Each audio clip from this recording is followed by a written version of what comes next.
Being of 47, I but think I don't know if that's right. Okay. I don't think we really talked about the Sunken City. Yeah, No, yeah, I don't think we talked about Okay. that, but I think we got there. Up kind to of there. up until Seb was on the little raft with Pega and Totolo and them. Yeah, Totolo, I hate Totolo. we just began to talk about that. Yeah.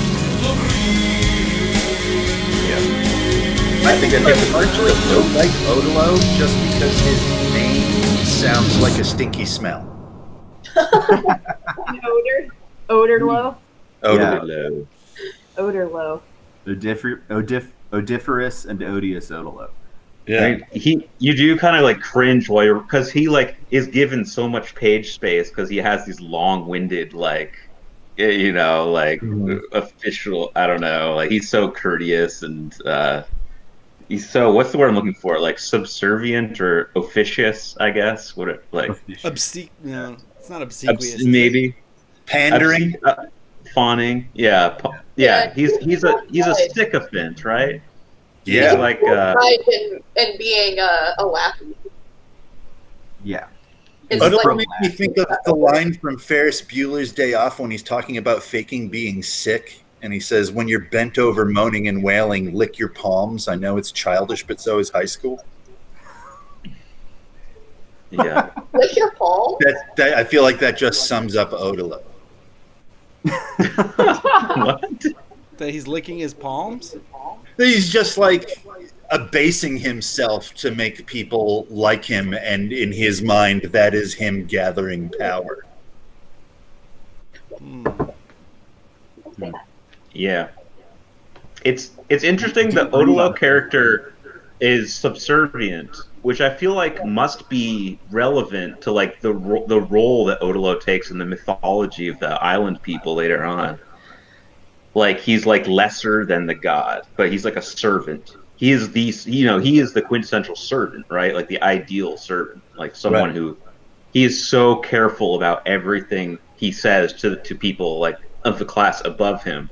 And he's so also like people in his station, he is also as quick to punch downward at people below him, which is an important detail. Like he is as ready to kiss ass upward as he is to, kind of scold the women who are, like on his level or beneath. And like Severian says at some point at the end, like he's really focused on order for order's sake. Mm-hmm. Right. Which plays into that, just like the stratification of power or whatever. I've been watching Downton Abbey. He's like the head butler. Carson? Yeah. Carson and Odolo are like got some of the same deal going on. Yeah. Although I It's an actually archetype. like Carson. And Yeah, actually- Carson's way more likable. I actually, I don't really watch much TV, but I actually watched that when Liz Donadio lived at my house. We watched it together It's good. one It's winter. It's a good show. It was. I mean, it was great to like watch a show that was just absolutely meaningless.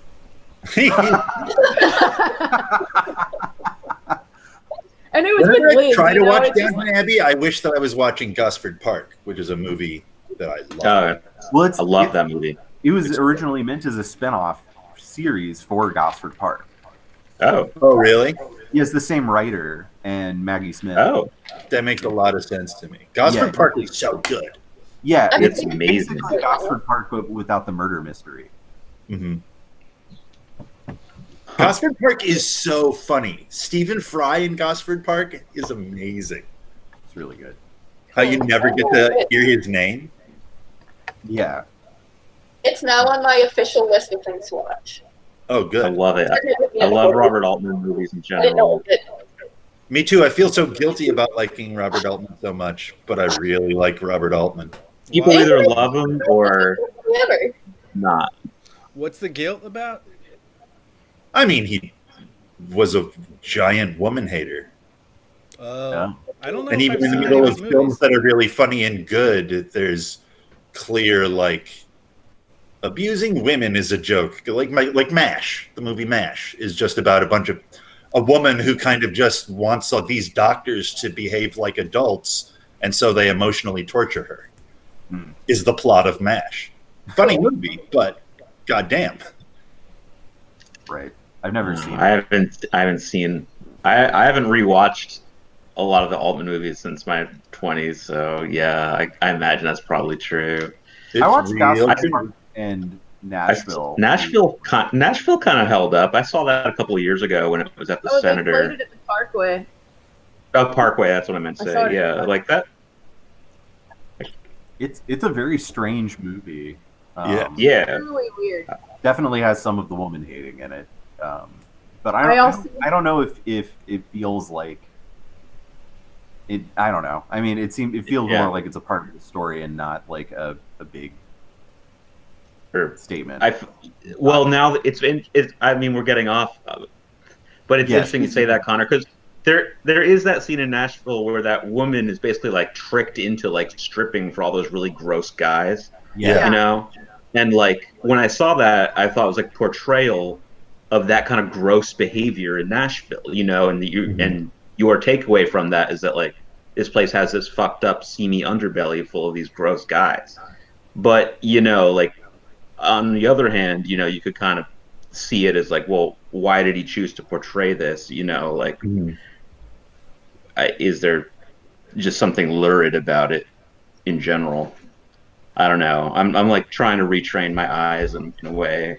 Yeah. Well, that's Brings us back to Wolf. that's something we've asked a lot in the course of reading New Sun, I think. Yeah, that's Absolutely. Oh yeah, and that brings us back to Jen, that tweet you sent out where it seems like a lot of people out there seem to think Wolfe is problematic, and I mean, if you're reading it deeply and by today's standards, yes. Well, we come to the problem of like, is an author supposed to depict ideal people in an ideal world at all times? Is there like no use to exploring things that are fucked up and bad from an angle other than a moralistic, like allegorical one? I think art is not. I don't know if this is just basic, but like you can't judge art as if it's a business or an institution. Like businesses and institutions have to be like rigorously interrogated for the kind of things that I feel like are easy to find in art and then feel like you've accomplished something, you know, like, because you don't have to reform an entire, like, you don't have to reform literature when you find something problematic. You just have to say, I'm better than this author and I don't have to fuck with them anymore. Does that make sense? Like, I feel like it's an exercise for the individual that it achieves more of like feeling superior than it does to like affecting the way books are written. Well, I also think that in New Sun, the problematic part, like he's not glorifying. It's about a person who is clearly fucked up. The book thinks that Severian's fucked up. You know, it's not trying to say Severian's all right. He's admittedly fucked up. And I think that like part of the point of him being fucked up is like, is there hope for humans if we're fucked up? Totally. And maybe we are fucked up. That is a distinct possibility. And I don't know. I think that, and maybe that's something that's useful that can get you to move beyond your fuck upness. I don't think that it's and that's what boys are like kind of thing. Yeah. Right. Like so often attributed to Robert Altman. Right. Right. I think so we've actually gone over this before a little bit, but I think how I feel about it is that like Wolfe grew up reading stories full of really generic, probably like totally objectified female characters, and he strove to portray complicated relationships and somewhat more, you know, by his standards, complex female characters. And I think that, you know, if you look at like sci-fi from the 30s to the 60s and then you look at Wolfe, you're like, oh wow, like this is like kind of a step forward. Whereas now when we're reading it, we're like, oh, male authors of that time tended to explore this topic of how fucked up guys are to women in more complex ways, like as a pattern. That's still a topic that they're fixated on. Mhm. And so yeah, like Wolfe didn't intend, I guess, to portray Severian as as a full 100% hero, but Wolfe, the author, still fell into a trap of where his imagination wanted to explore abuse and towards women, and and to explore the complexity of that or whatever, and now we can see that I don't get this sense from reading New Sun that he really wanted to subvert any of that in a serious way. Although clearly Severian is more complicated of a hero, and I don't know. It wasn't one of his main thrusting goals or whatever. It was just kind of like a side note or something. He wasn't progressive about it. Whereas Le Guin obviously holds up. Her work is really aware of these things on a deeper level, and it's really about those things a lot. Well, right. I think it's focusing on those things. I think it's part of that very sort of mid-century or mid to late 20th century masculine impulse to turn inward and not only examine the self as this kind of as this internal being, and not really thinking as much about the sort of external effects of that kind of characterization or that kind of quest, personal quest that's happening.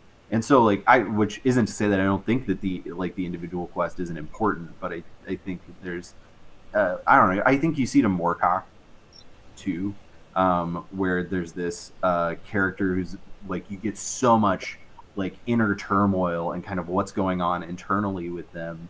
I'm thinking about Elric specifically, but it happens for his other characters as well. But it's I don't know, and they're good stories, and that's a new thing that science fiction kind of was able to start doing at that point. But I think we're kind of only now, in the last 10 years or so, kind of getting authors that are really examining external, the way that we as people kind of affect external environments, and that being as equally valid as this internal journey. So I don't know. It feels like in some ways this book is so ahead of its time, and in some ways it's very of its time. I mean, and also a good distinction to make is he is portraying a character whose relationships with women are really fucked up, and also he's not portraying all the women as if they're just shitty, weak, Dorcas is not an Altman character. It's not just, Dorcas is this the best, smartest character in all the books. So and I think everyone would agree. You have to look at how Severian describes her to get there, though. Yeah, you have to put in some work. Yeah. Yeah. But I would think that's Accountant Jean's favorite. Yeah. And Wolfe clearly understands that all of his female characters are part of himself, and he makes that so explicit with Thekla.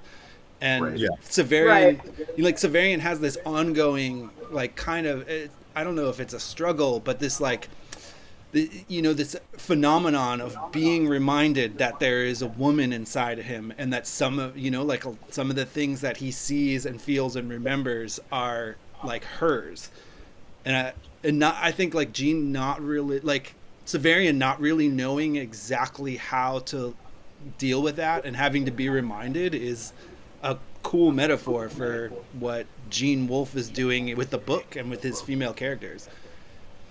It's these are me. These people are me, and what does that mean? You know, if the universe is like, if Wolfe thinks that God is like an author and a universe is like a book, like what is it?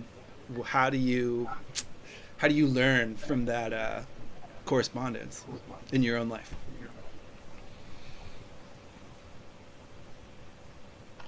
Boom.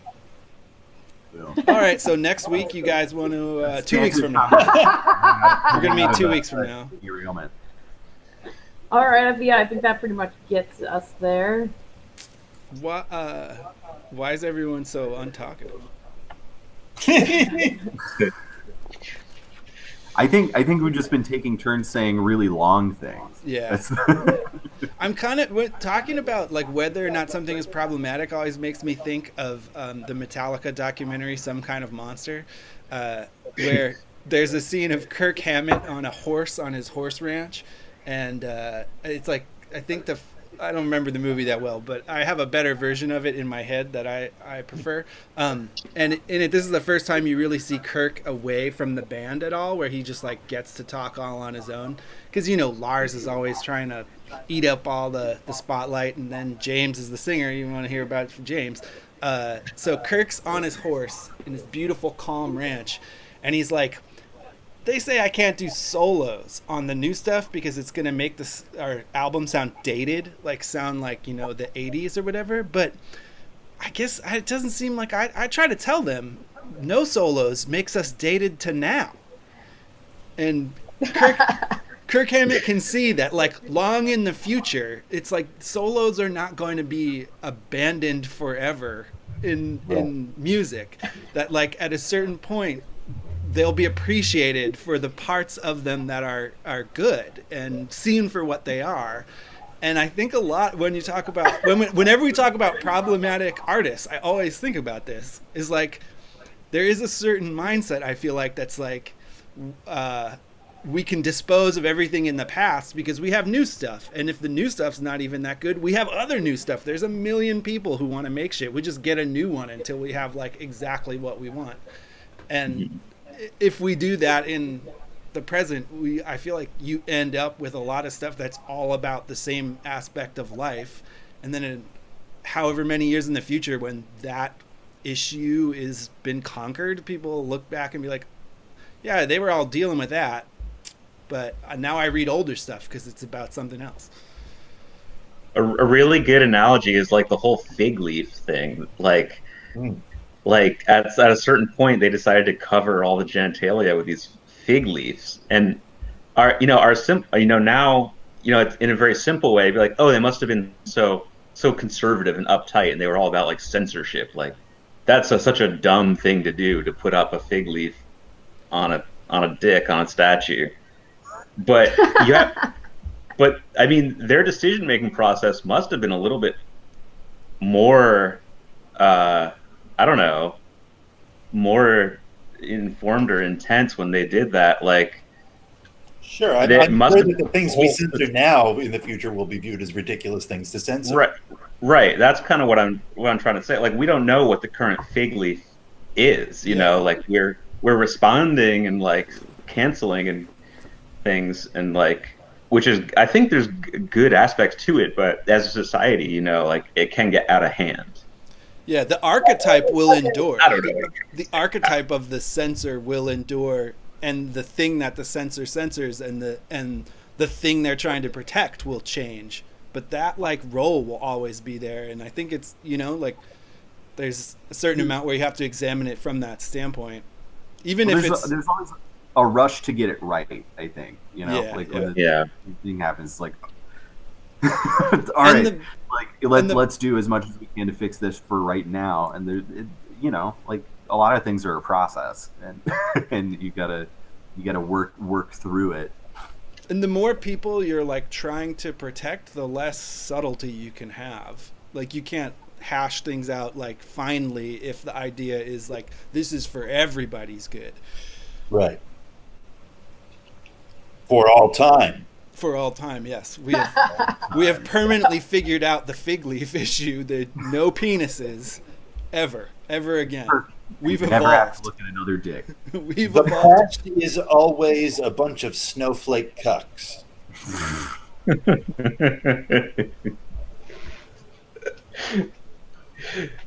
There it is. You know, our libertarian audience right now is like, hell yeah, man. Right.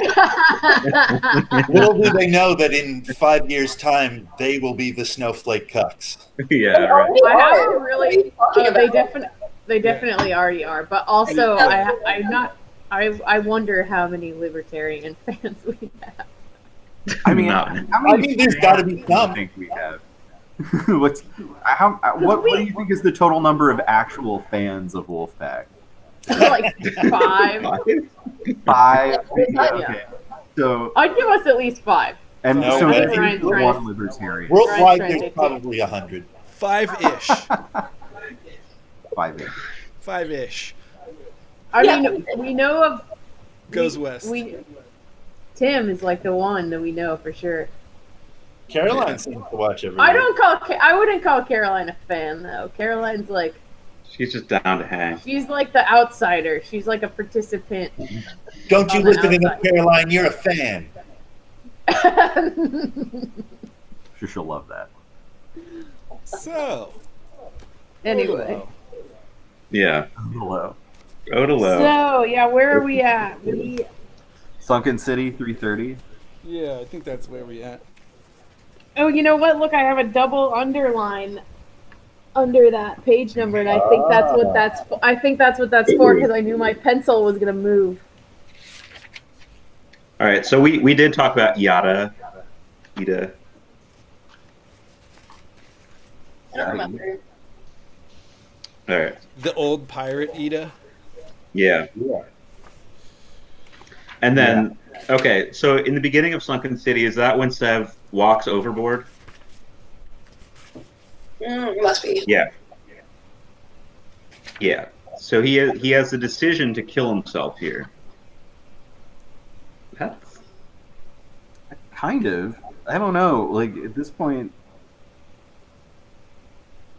Well, he has imposter syndrome. yeah.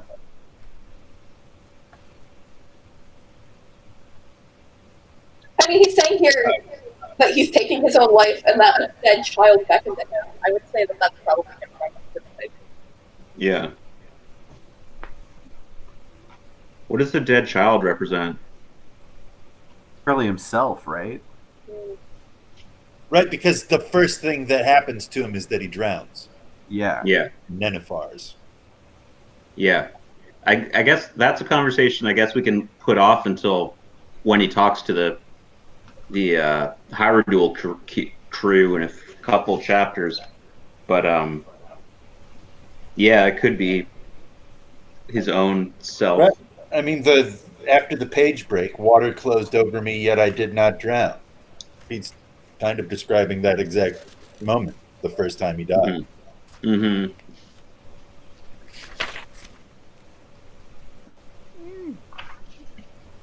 This part of the book is like Urth. I feel like starts kind of confusing, and then there's like clarity and clarity, and then there's this like big dawning of clarity, and then like once we get back into this section, it's like forget it. It seems like he kills himself multiple times and doesn't succeed, and then they go back to explain all the Apu Punch-Out stuff, which I wasn't all that super curious about, and now I'm like doubly confused by the explanation. It's Severian has to become like triple Jesus. Like I think that's Yeah. You know, he can't just be one Jesus. He has to be 3 different Jesuses. But you can't have just one. Or maybe always, more. Jesus. I like the metaphor of clarity and light because I feel like we get it's like all the art that's been inspired by syphilis that involves the end just being, you know, like what Goethe is saying, more light, or the end of Ibsen's Ghost, where the person just is awash in light and disappears into it. It's kind of like that. Syphilis Like there's is like that? much clarity now. Things are clear beyond the clarity is larger than a human mind ability to hold this clarity, so the clarity becomes unclear, kind of thing, you know. Blinded by the light, wrapped up like a douche, another Roman in the night.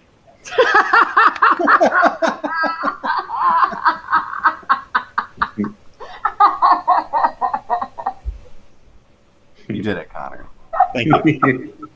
Now I want to hear that. Can I just say that they ruined that fucking song? Yeah.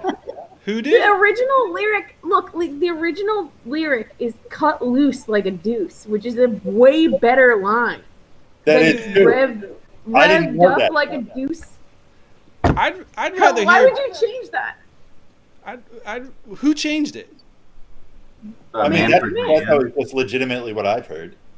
No, the original song. That's a This is cover. Springsteen. That version that you're referencing is a cover of a Bruce Springsteen song.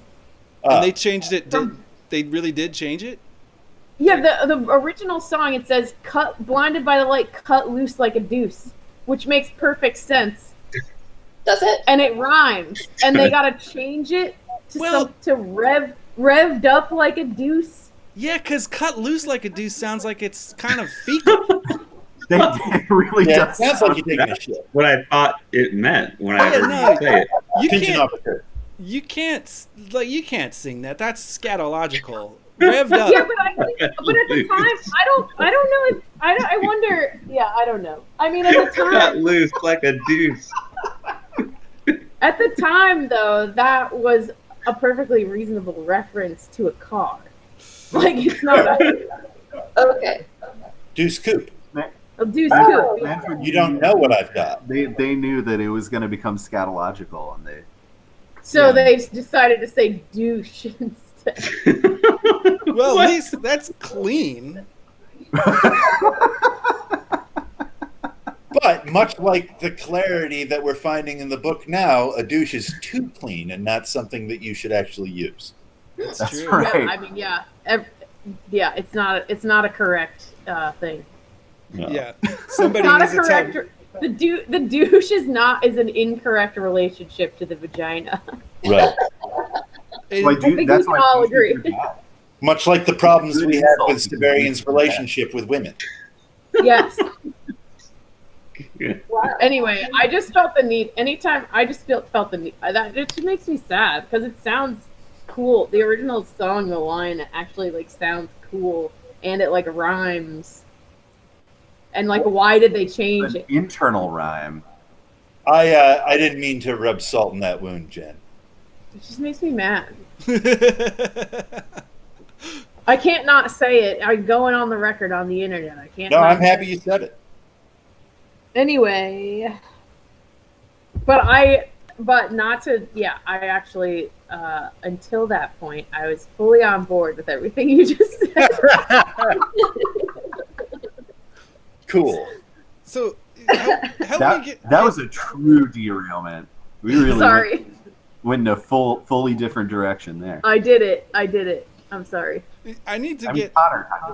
I need to get like resituated in the story. So when Severian, the place floods, Severian pops out of the water and gets on a raft with Right. Yeah. with Ida. Then With a, No, with Odilo and Yeah, with a bunch of Vega loot. Yeah. and Thais. Yeah. and then when Ida's they're ship is by. when they're jumping to get on Ida's ship, he goes and he sees the city underwater and ends up being there for maybe a dying amount of time or a you're dead amount of time. But then he gets Yeah. on the boat with Ida. Then he's on the boat with Ida, they talk, and he decides to jump over again. Yeah. Right. And then this time he's like swimming fishman for a while. Yeah. Which Yeah, he makes- seems lost in time. Like it seems like the ocean is just like open time in a way. Like when he's down there, anything could be happening. Because later on, he goes Well, it's- back into the ocean. Remember, Mhm. he like finds that dumb island, and then he goes back into the water, and he goes to this other city from like a whole other time, Did and then he you say comes that up. dumb island. Yeah, he's on a dumb island. Well, it's kind of like it has a connection to the dream world in this Exactly. book, right? Because Exactly. the first time he's in that environment, he's dreaming when he's Well, sleeping with Baldanders. And Yeah. the ocean is also the ocean represents the collective unconsciousness. Right. Astrologically is Neptune. You know, like Yeah, it this just seems like in the world narrative, we're seeing his first dream.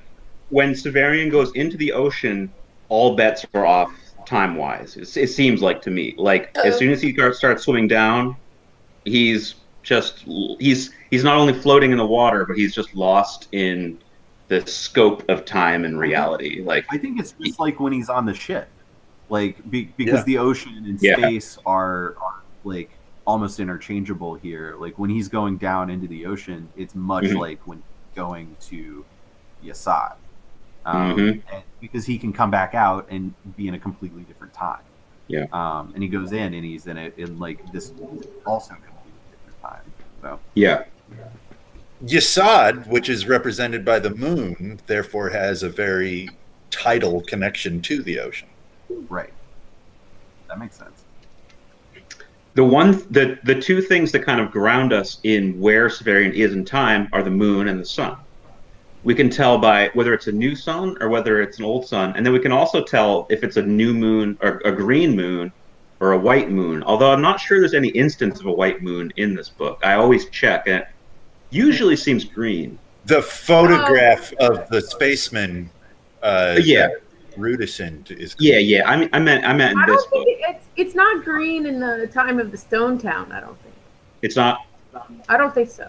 In Apu Punchau's time. In Apu Punchau's time, yeah.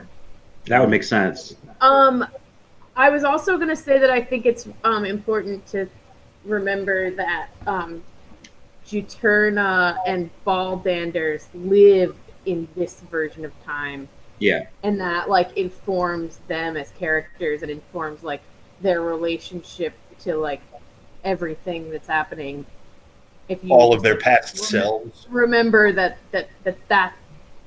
relationship to time and like relationship to everything or whatever is where they live all the time, and they pop out. It's like the opposite of Severian. They like pop out of that periodically or whatever, but the main part of the time they're in that reality. It's like the differences between our relationship with air and a whale's relationship with air. It's interesting that Baldanders is like the force of human intellect and will, and in a lot of ways he's like, he's like rational man, yet he ends up spending all his time in the water, in the like collective unconscious. Like that's where he ends up. Baldanders is such an interesting case. He's kind of like one of the best characters for sure. Totally. For sure. So much going on. What if there is a spin-off about child Baldanders, like the young Indiana Jones, but for Baldanders? Or young Sheldon. Young Shelton, yeah. Or Everybody Hates Chris. Or like Baby young, like Baby Baldanders, right? For the alliteration. Baby Baldy.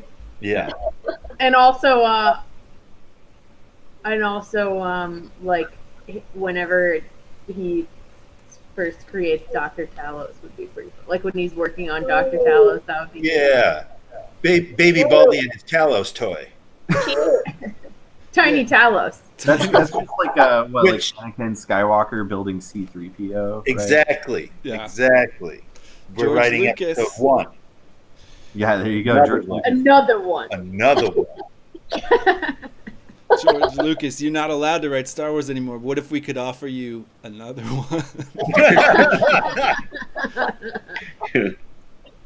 Man, a George Lucas adaptation of Book of the New Sun would be impossible. Maybe.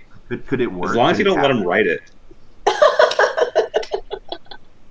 You You can see, produce it. Severian survives the drowning because of these things called midi-chlorians.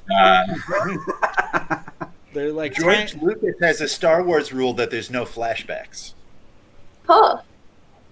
Except for the whole prequel series, that is flashback. One big flashback. I think he doesn't count that, like, inside of a movie, there's not a flashback. Yeah. Okay. Yeah, it's like, oh, cool. Oh, what do you I love flashbacks. Flashbacks are great. Oh, I Yeah. just Rules are noticed stupid. Shazbot has said that Severian has to become a literal trinity, the same person in 3 bodies, which I guess is Apu Punchau is one of those bodies, huh? Yeah, and the concilium. Oh. Yeah, Like they the Father, the really- Son, and the Holy Spirit kind of stuff? Amen. the torturer, the conciliator, and the Stone Town's top guy. Shaman. Yeah, the head of dawn or whatever. Yeah. Head of day. Head of Head day. of day. Head of day. That's Yeah, interesting. The torturer, the The people of conciliator. the sun. What? The people of the sun. They're coming back around again. This is for the people of the sun. Right. They're talking about Severian in that song. That's Zach De La Roca's homage to Severian. You're gonna tweet at Tom Morello and see what the deal is. I feel like Tom Morello would probably be down. He was in Star Trek. Need I remind you? Who did he Oh, play? yeah. He was in Voyager. I told you guys about that. Yeah. He was like A dude. he was in Voyager. Yeah, just Man as a in dude, Voyager. a dude on the 14th deck or whatever. That's cool. Oh man, it would be amazing to have a movie in which there is a minor character whose character name is character in this movie. Okay. Funny. That's like a Mel Brooks joke. Yeah. So Sanic says has the trilogy as the White Fountain, Apu Punch Out, and Normal Severian. So I guess Normal Severian is the Conciliator. Is the Conciliator the White Fountain? That's because that's a whole other era. Yeah. If Conciliator is Christ, then Normal Severian would be right. I guess Severian is the I White wonder. What? Severian is the White Fountain, right?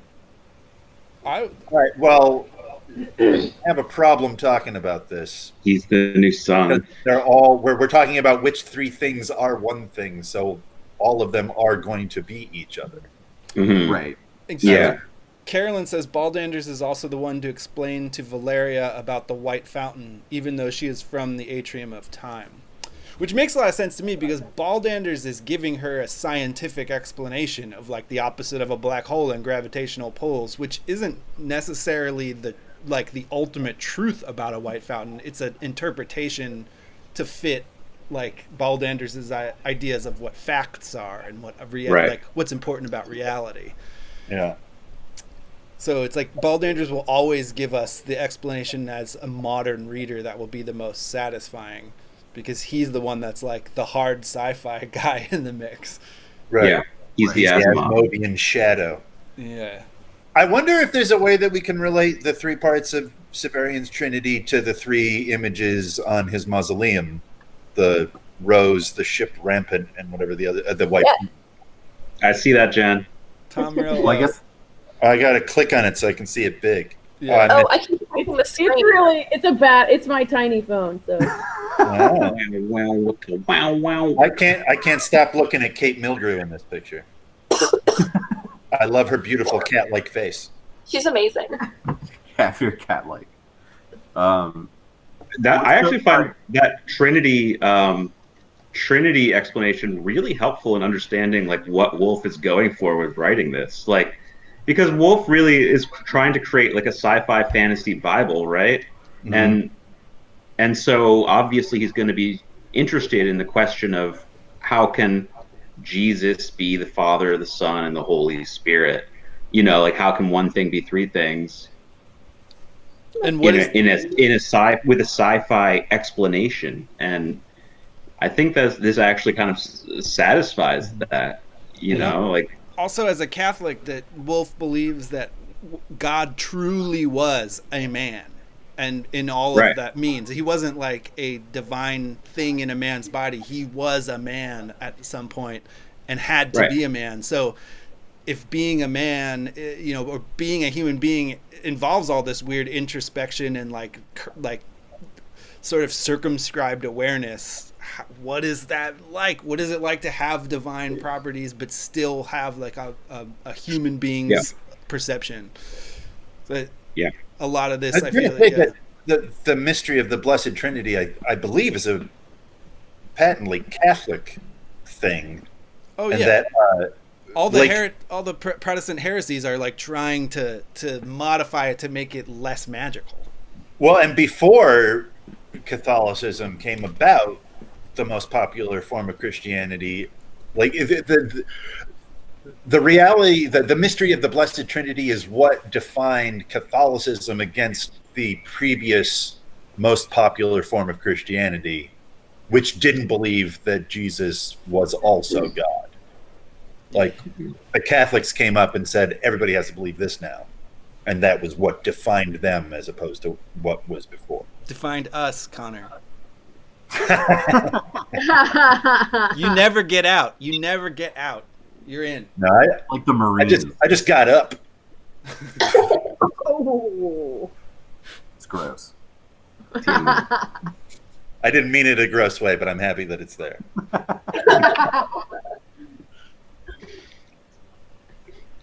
All right. So Anyway. Severian's diving into the sunken city. And he just like it's goes. weird that he like. I think it's weird that he like picks up a skull and carries it around for a while. Yeah, Get out of And here he's with that just Hamlet shit. yeah, it's a little too on the nose, Hamlet. Very Hamlet, yeah. That's because Severian, he's a little Hamlet. He is a Hamlet. He's a Hamlet. It seems like weirdly cliched for Wolfe for Severian to like pick up a skull and be like, oh, it's all so futile, you know, like life is just a When he fleeting moment. He's When in he the leaps dream off world. of the boat, like, sorry, when he leaps off of the boat, that's like him. He has his to be or not to be moment, and his answer, like, and he says that like he couldn't, like, even as he told himself that he couldn't kill himself, he's doing it, and so his answer is to not be, which I mean, and then that's sort of refuted. You know, he's not allowed to not be, but Yeah. Yeah, like, can God kill himself? Right. I feel like the skull thing is just Gene like being like, this just happened. like I don't know.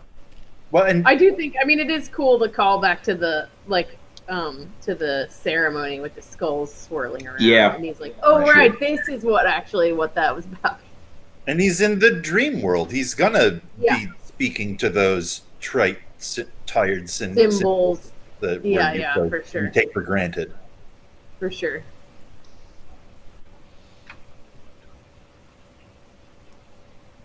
Tiamat.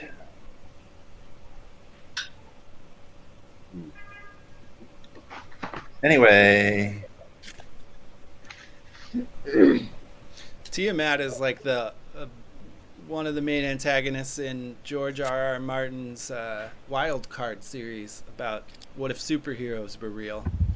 oh yeah, Which is she the sleeping mother dragon of the Chaos Sea? Yeah, and there's like, you know, a cult trying to bring her to Earth from the depths of the sea, or I mean the ocean sea. I mean the space sea, the space ocean. Right. Right. The I think- pelagic cosmos. And I think they're making a TV show about that series. So Tiamat may become, you know, as common to our cultural discourse as Tyrion. Tiamat was the bad guy in the D&D cartoon, Cool. and Pretty also sure it's a- Tiamat was the bad guy in the first story, which was the Sumerian creation myth.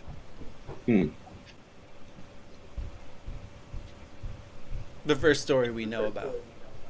Right. Right. I guess now everybody's talking about the Vinca culture being an older culture than the Sumerians.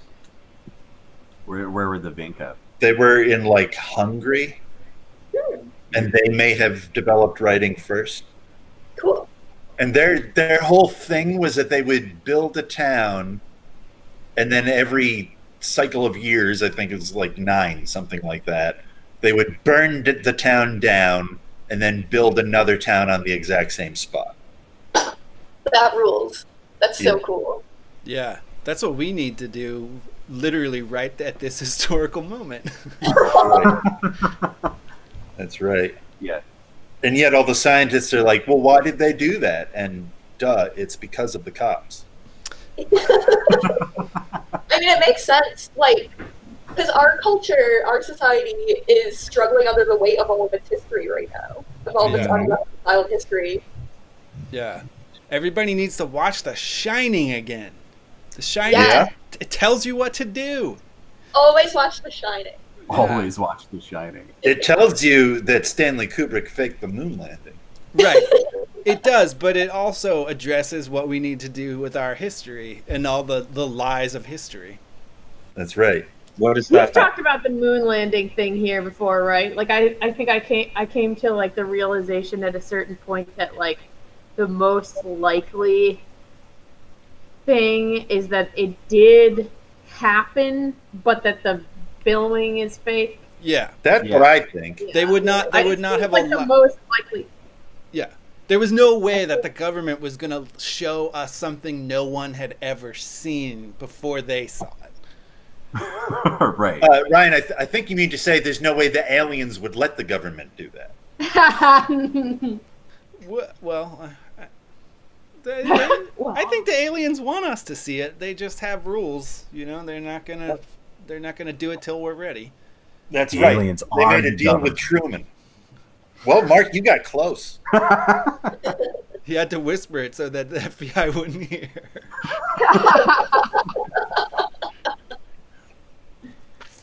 Oh, jokes. Good Jokes. juice. Seriously though, I agree with all jokes aside. I agree with Jen that there's no way the thing that they filmed and showed everyone what took place on the moon. That's what I think. Although that doesn't mean we but didn't it doesn't go. necessarily mean they didn't go there. Yeah, I choose to believe we did go because I love the idea that for like hundreds and thousands of years of like culture we know about, people would have looked up and been like, "There's a thing we'll never go to," and then one time people were just like, we can go." That's And then they were like, well, we went. Let's stop doing this. I mean, there's not much there. I played golf on it. I ate an egg. What else can you do? It's time to blow it up. Ate an egg. Just blow it up. Oh, Shazbot has Kubrick lore. Kubrick was hired to fake the moon landing, but he was such a perfectionist they had to film on location. Oh, but then he wouldn't have felt guilty and had. I had the Kubrick fake the moon landing, but he was such an asshole to the moon that she never acted again.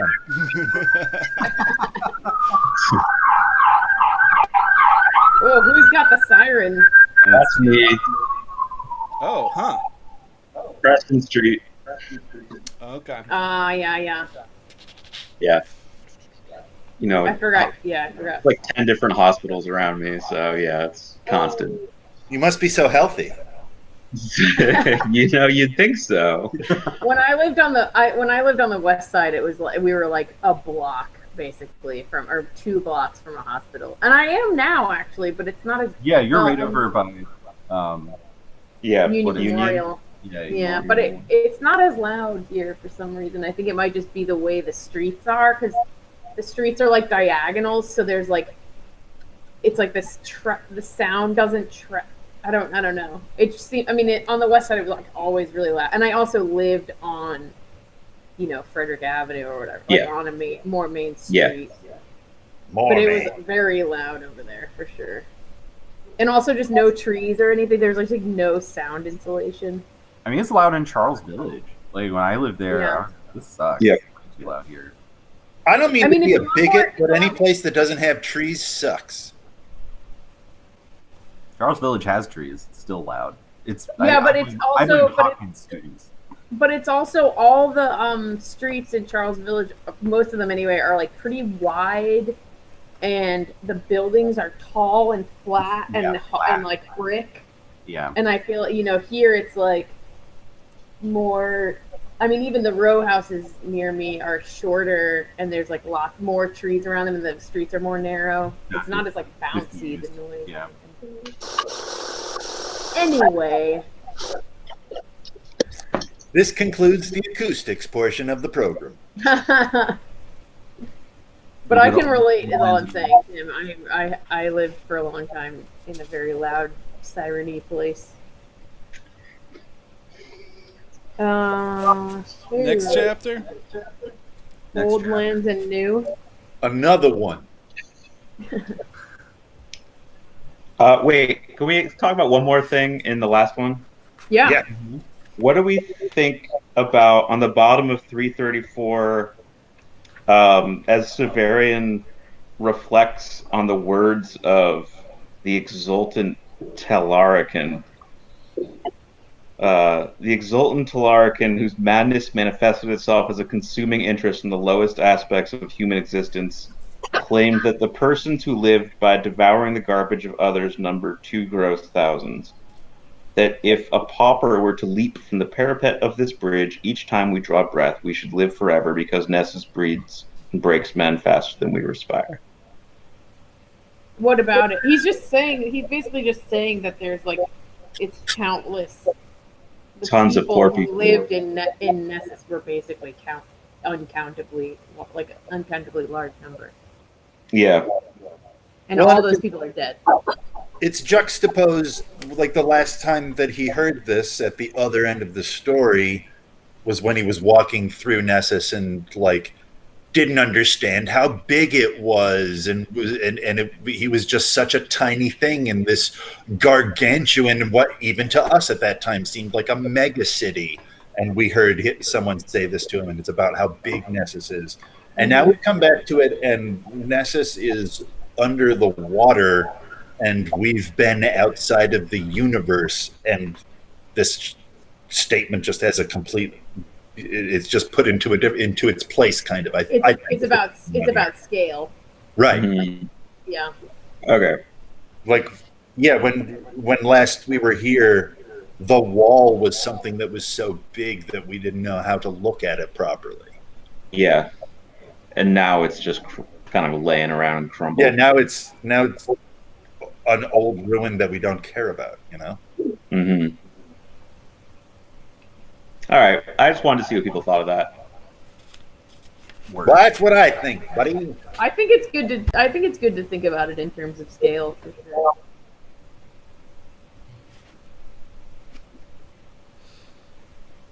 And does the size linked to the poverty? Doesn't it, like, in order to get that big, you need to have this inexhaustible source of poor people? Who are Yeah. leaping off of the rich people? Yeah, who? Yeah. Yeah. Cockophages? Like, That's what they're saying. The city just breeds and breaks them. Like that's Yeah. what the and that's what growth. That's how growth works. You get gigantic. Sorry, I mean, in Baldanders gets gigantic. He's doing experiments on poor, islanders all the time. Yeah. He grows Elon so Musk. big that his own weight gives him bloody noses and shit. Baldanders and Typhon are like Elon Musk and Jeff Bezos. Yes. yeah. And Jeff Bezos is way very more bald. interesting. What? And Jeff Bezos is bald, famously bald. There you go. Oh, I want Baldanders to be Elon Musk, though. And they're acolytes for. Yeah, I think Typhon is more. Bezosy, and Baldy is more Musky. And they're acolytes for the elder gods. So Mhm. Ooh. that And tracks too. so, what's Bezos' second head gonna be? Me. You want to Oh, give your body so to then, Bezos? so then, who's Bill Gates? Ooh. Um, They don't have that many rich people in New Sun. Who's Father Anire? who's Father Anire? Yeah. Einstein? Henry Kissinger. David Bowie. It's what's his name? Neil deGrasse Tyson. Father Anire is Neil deGrasse Tyson. No, yeah, for sure. Cosmos 2. Cosmos 2. Cosmos 2 is amazing. I will never get over Neil deGrasse Tyson telling us the story of of the fucking what's that monk's name? That wizard that got burned. Giordano Bruno. Yeah, Bruno. Fucking Neil deGrasse teaching us about like one of the most famous wizards of the Renaissance and leaving out the part that he believed in magic and the Kabbalah, and that's how he knew that there were other planets. Yeah. Oh man, it's so good. It is like the best Neil deGrasse Tyson like self-parody ever. Him I think telling I us, saw one episode. oh, it's so good. It like tells us the whole story of how this guy got burned at the stake because he was telling everyone there were planets.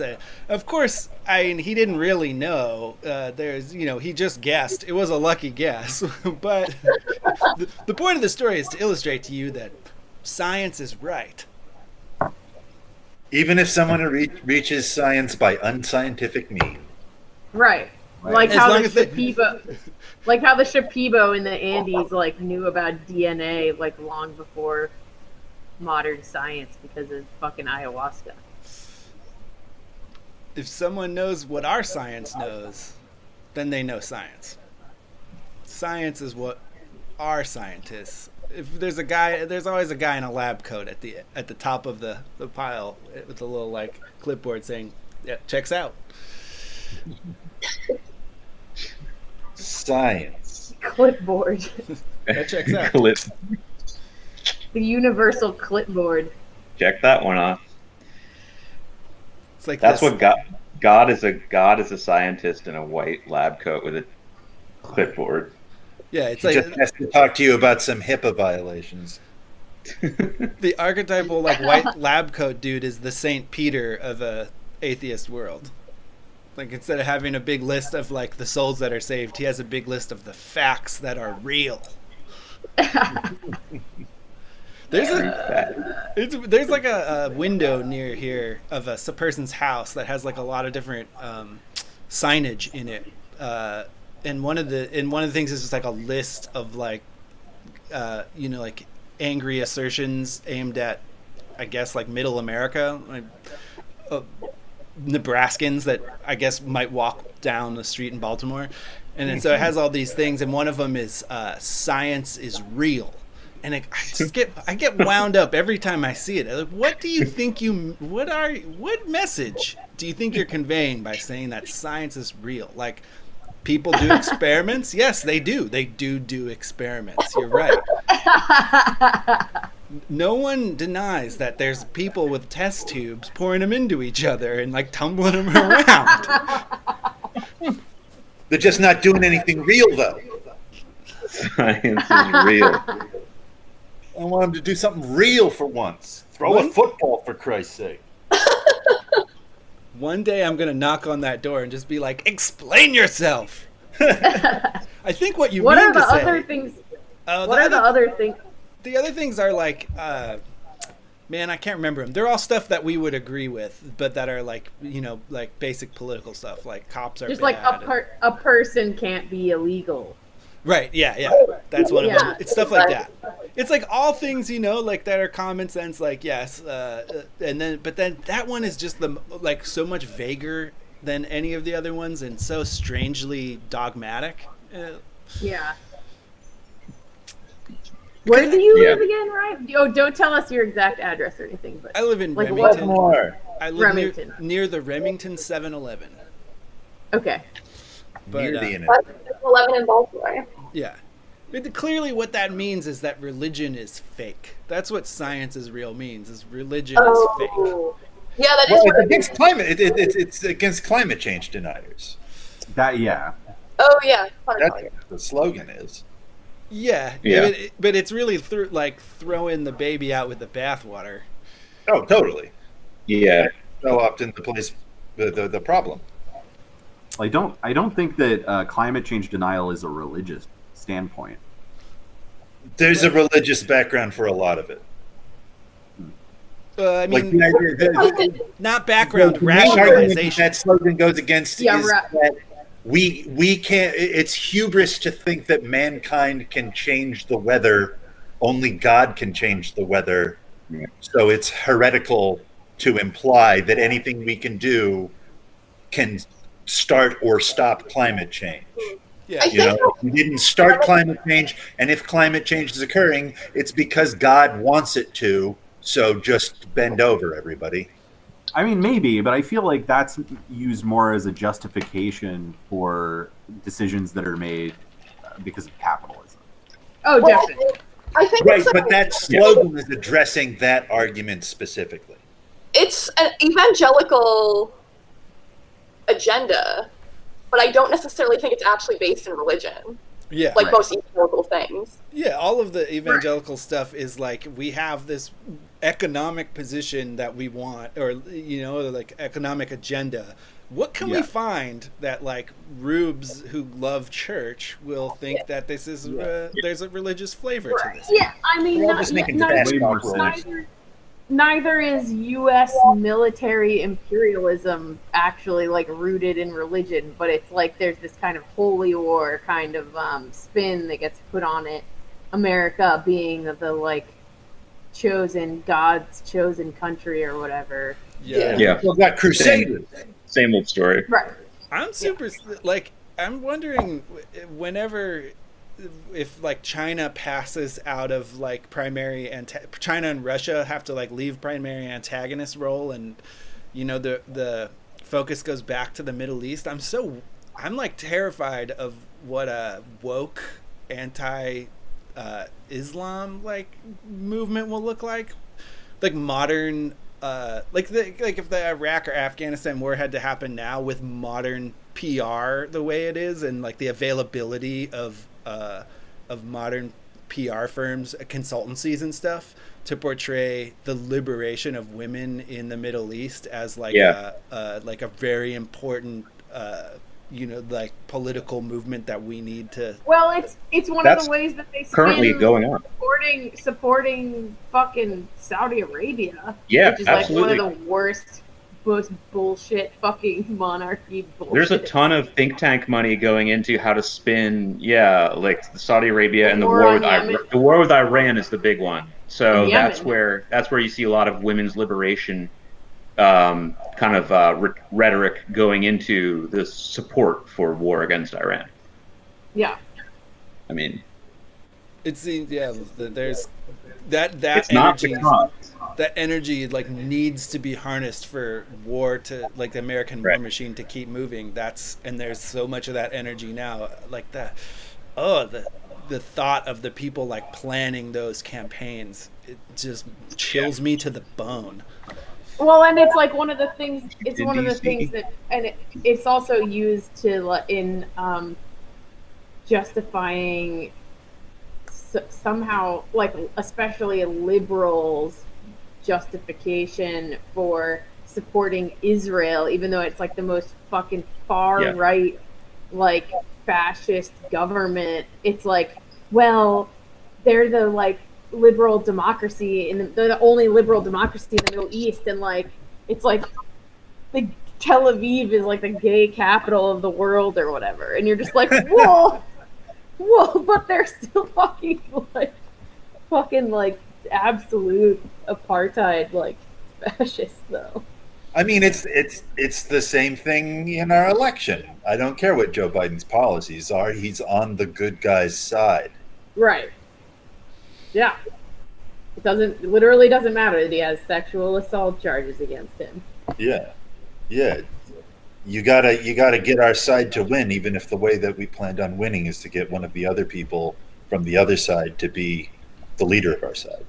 You know something really funny about this election, about the Joe Biden Trump thing that I was thinking about the other day is like 2016, you had like Trump obviously personally didn't want to like become president. Like he was doing it as like a kind of vanity thing and like spiting Obama and just like whatever other like reason, whatever other reasons you could imagine that he had for doing it. But he didn't personally like actually really want or expect to become the president. But you had the Republican Party that like really wanted power. So like once he became clearly like the guy, they're like, we're gonna get this guy in there. But now you have the opposite thing where you have, I think personally, the Democrats don't want power at all. Like they do not want it. That's they've been like pushing Joe Biden because they fucking don't want to have the presidency because they want to be able to like square this. They want to be able to put this squarely on Trump in the history books. All this garbage, like nobody wants to clean up this garbage that's happening right now, and the last thing they want is to like come into power right now. Yeah. But then you have Joe Biden, who's just wanted to be president his entire life. So it's like this funny like role reversal that's happening, where like you had a guy who really didn't want to be president with a party that was like power hungry, and now you have a party that like really is reluctant to have power with a guy who like really wants to be president, and it's like it's such a shit show, you know? Yeah. But I found when I thought about that, I also just thought it was really funny. And then In its utter like depressing, even though it's utterly depressing, it's still really funny. And like it's easy to imagine the like people around Biden who are like managing his campaign, the people who have been like entrusted to lose are looking at news right now and being like, oh my God, like Trump needs to do something to get back up in the approval ratings. We're gonna crush him. I would say at this point, there's just no way to know who would win that election. I mean, when Biden first like got in there, I was like, oh well, Trump's gonna smash him. Yeah. Like he has no chance. Man. But now it's like Against a total all odds. crapshoot, basically. It's Biden like might have a coin toss, chance. like Yeah. I would say that even though we know the two nominees for our next president, I have no idea. I feel like anyone in the world could become the next president. Marianne Williamson, baby. Whoa! She's coming back. My money right now is kind of on Arnold Schwarzenegger. That would be awesome. Oh, what about not on the I'll rock. vote for Schwarzenegger, whatever. No, I think Vote for- that people will want Arnold more because he's lived through like asphyxiating on Mars and being a clone, and I think he met Santa one time. I mean, more than the rock. The Rock's in the Fast and the Furious. Don't forget. Oh, Connor, you know what else? Arnold Schwarzenegger also had a baby Yeah. Oh, really? He's the in feminist that movie with choice. Danny DeVito. Oh yeah, that's right. No, that's no, right. no, different movie. They're both. No, he That's has two twin. movies with Danny DeVito. Oh, Yeah, Yeah, there's Danny he's in DeVito's also Junior? with that movie. Danny DeVito's Yeah. in Junior? Who is he, the baby? I believe so. You see the baby. Oh, I saw Junior in the theater. Yeah, I saw it when it came out too. But I have Kenny the and I were like, novelization of Junior. Kenny and I were jokingly talking about watching that movie last night. Danny DeVito's not the baby in Junior. I think A missed opportunity. I believe I'm recalling correctly that Danny DeVito is like his friend in that movie. Right. I he's- think there's he's two his- Arnold Schwarzenegger, Danny DeVito movies. Yeah, I Good think duo. in Junior he's Arnie's doctor, and in Twins he's his twin brother. Wasn't there going to be a sequel to Twins where like Eddie Murphy played a third twin? Oh, that Oh, would be so beautiful. clearly what we're working towards here is Arnold as the president and Danny DeVito as the VP. That's Holy right. Shit. That would be sick. Yeah. Who was Danny DeVito was like a major Sanders surrogate this round. Yeah. Yeah. And they kept having all those videos of him where he's standing on a big like box at the podium. Oh, I love it. Yeah. All right, maybe we should get back to the book. Although this has been a very fun sidetrack moment for me. And Yeah. I would like to remind everyone, Danny DeVito was my pick to play the old Autark in the TV version of this. Oh, yeah, yeah. right, Very right, good yeah, pick. right, yeah. Which I think Totally. is totally, yeah. And I mean, Arnold could be typing. That's true. Either Danny DeVito, Wallace Shawn would be good too. Oh yeah. Oh, Yeah. Wallace Shawn would be a good Autark for Great sure. Autark. Yeah. You could also see him as Odilo. Yeah. I mean, Wallace Shawn or can play Well, any Sean, character. Yeah. yeah. Well, maybe not any. Well, all Wallace Shawn characters are just Wallace Shawn. I think that's. Yeah. You can play any character as long as the character is Wallace Shawn. Oh, Wallace Shawn is also a very good socialist writer. Wait, Just a who little did we side decide- note. Oh Yeah, he's Playwright. cool. Yeah. Who did we decide was gonna play Severian again? Some Like young Adam actor none of us Driver have or heard of. something? Adam Driver. I think it was Adam Driver. Adam Driver would be fine. That's, I really like Adam Driver. I mean, Kylo Ren kind of has a Severian vibe. Yeah. Yeah, just like a bratty fucking power Yeah. power Have boy. you guys seen Yeah. A Marriage Story? No. Look, I saw Yeah. that too. Adam Driver plays a director who's so full of himself that he doesn't notice that his marriage is falling apart. Cool. I Did you think know that a Baumbach he movie? could do a good job as Severian from that. Yeah. You probably do a fine job. And he's handsome. All right. Let's. We only have the 5 chapters or whatever. Let's Right. just try to make sure we actually get Power through. through. Don't. So he comes back up. Yeah. He's a fish, All right. and he's naked. Old lands and new. Okay. So this is the dumb island I was talking about earlier, right? Because this island doesn't have anything on it. It's just like literally just like a rock. That is dumb. So he gets up. He gets onto this island. He's looking around for food. He can't find anything. But then this does get interesting though, because this is when he talks with Juturna. And that's when the dream and reality really start to meld together, which is a new dimension to my reading. Right? How do people read the conversation with Juturna?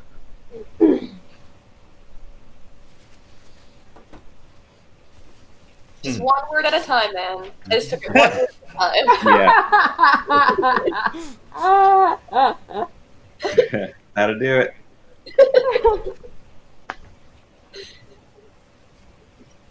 I mean, this is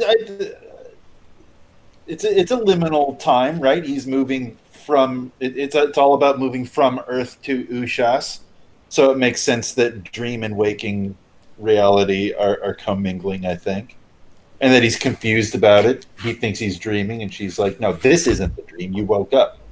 You know, right? It's a liminal period. It is a dream though, like, because he experiences this via sleep. Like if you look at like 341 or 340 whatever, it seems like he's laying down inside of like a shack or something.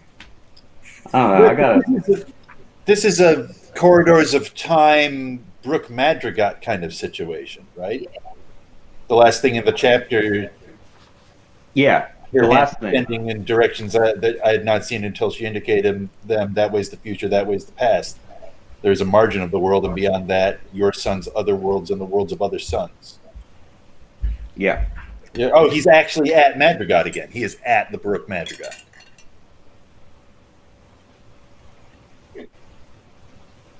Yeah, but like before that, he's at the bottom of 340. He goes into this little shack on this island.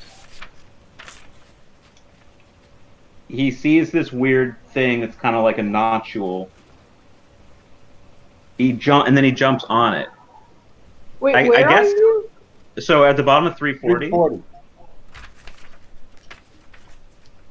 And so then the last like few paragraphs, I just find this transition and this is just really dreamlike and strange, and just seems like the dream and reality are kind of coming together. Like he falls asleep at the bottom of 340 in this shack on the island, and then he has this vision. One of the flapping horrors that had snatched me from the wreck of the old Autarch's flyer fluttered moth-like between my eyes and loon.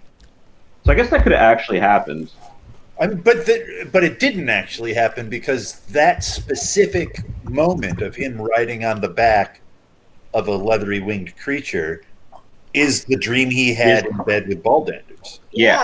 I didn't think about it. Yeah. Definitely a dream. So it's but the thing is that this dream segs into reality, like, because Right. at the end of this chapter he's in the Brooke Madrigal, right? Like Right. And the other thing, that dream that Severian had when he was sleeping with Baldanders, a lot of that stuff came true, right? Like, that was the point. yeah. So,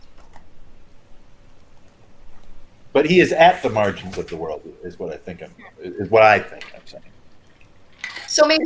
maybe it's not, like, we can't really say either way. It's both. Yeah, that it's just a weird. All It's of them, and not A. all of them are Well, I think real. liminal. I think liminal is a good word. The word Yeah. Ryan used. I mean, it's like, or Connor. It's like, Right. yeah, the space between. Yeah. So we see the narrative. I don't know. Again, like, but most explicitly, like frustrating any kind of like linear sense of reading or any kind of logical sense. It's truly just becoming dream and reality are merging here. Or they both reflect the same thing. They're both reflections of something bigger. Yeah, but then it's just hard to say like what is Severian at this point. Like, I mean, Severian is so many things. Like, he's first of all, supposedly he's like just one Eidolon here, even though he could have been an Eidolon of an Eidolon of an or like who knows. And then perhaps he died there here too, on top of this. I guess he's immortal. I don't know. There's no explanation. Oh, he's like I Duncan mean, I Idaho. think there's all explanations, Yeah, right. which is the same thing. Anything, I yeah. never thought about him being like Duncan Idaho. Wait, tell me more about that. Duncan Idaho, they just like keep making him over and over again. Like he's Right. just always Yeah, I they didn't think throw about him in those that. tanks. Is it like Kenny from South Park? That's right. Well, yeah, I don't know. Kenny from South Park is more like the coyote in Roadrunner, Okay. I think. Which, if you guys haven't read that, I don't know if we've talked about this, but if you guys haven't read that thing about the coyote conspiracy in those cartoons, What? I highly recommend reading it. Where is this thing? I'll send it. I'll try to remember to send it in the email. Who's talking about it? It's like a long blog post somebody made years ago. That's like so great. I'm just gonna send it to you. I'm not gonna try to recap it, but it's basically like you never actually see the original coyote, and all the coyotes that die in the cartoon are actually clones. It's like this whole. It's really cool. I'm gonna. And the real coyote is actually the owner and creator of the Acme Corporation, and he's like using all these clone coyotes to test all of his products. And Acme actually stands for a coyote made everything. It's so good. I'm gonna send it to you guys. A coyote made everything. Yeah. There's also like a list in some book that's like from the makers of that cartoon, where there's like these 10 rules that have to be true in every one of those cartoons. About like the things that happen in them. It's like there's this list of things that always have to be true. Like, there's no flashbacks in Star Wars. Right, exactly. Yeah, but it's much more fun than that. And commies are There's no evil in crying. Star Trek, the original series. Anyway, I'm gonna make a note and try to remember to send you guys that, because it is like really very entertaining.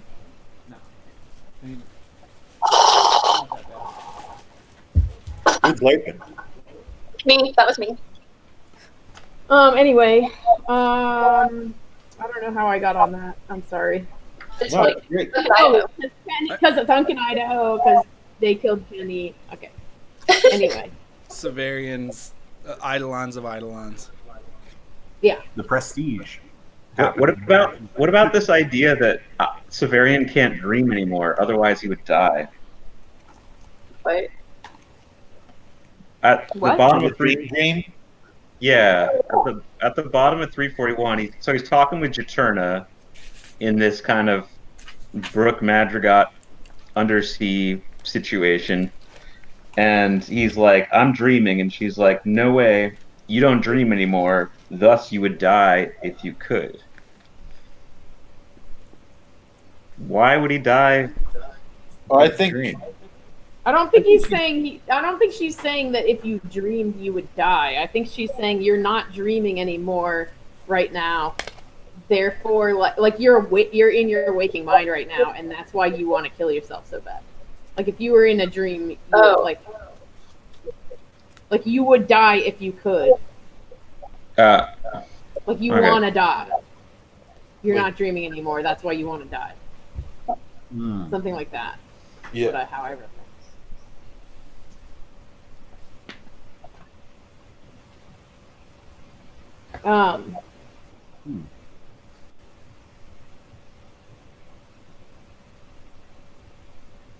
So then he goes back to the stone tower, right? Right. Yeah. Goes and becomes Apupu.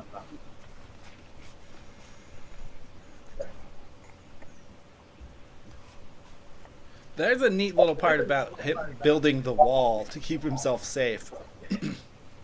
Yeah. From Like stacking up pebbles against the cat he can't see that wants to eat him. Right. That was neat and sad, kind of bittersweet.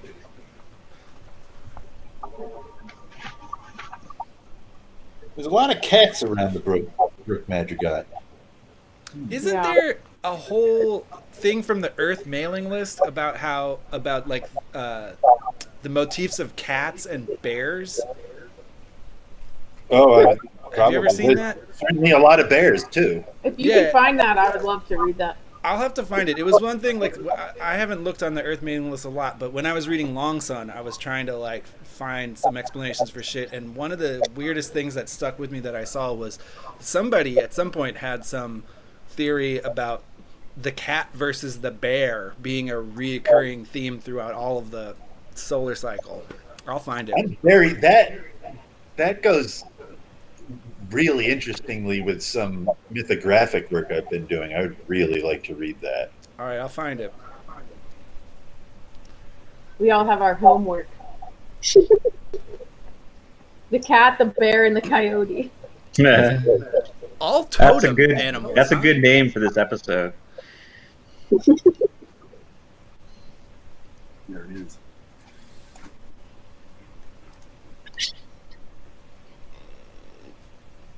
Okay.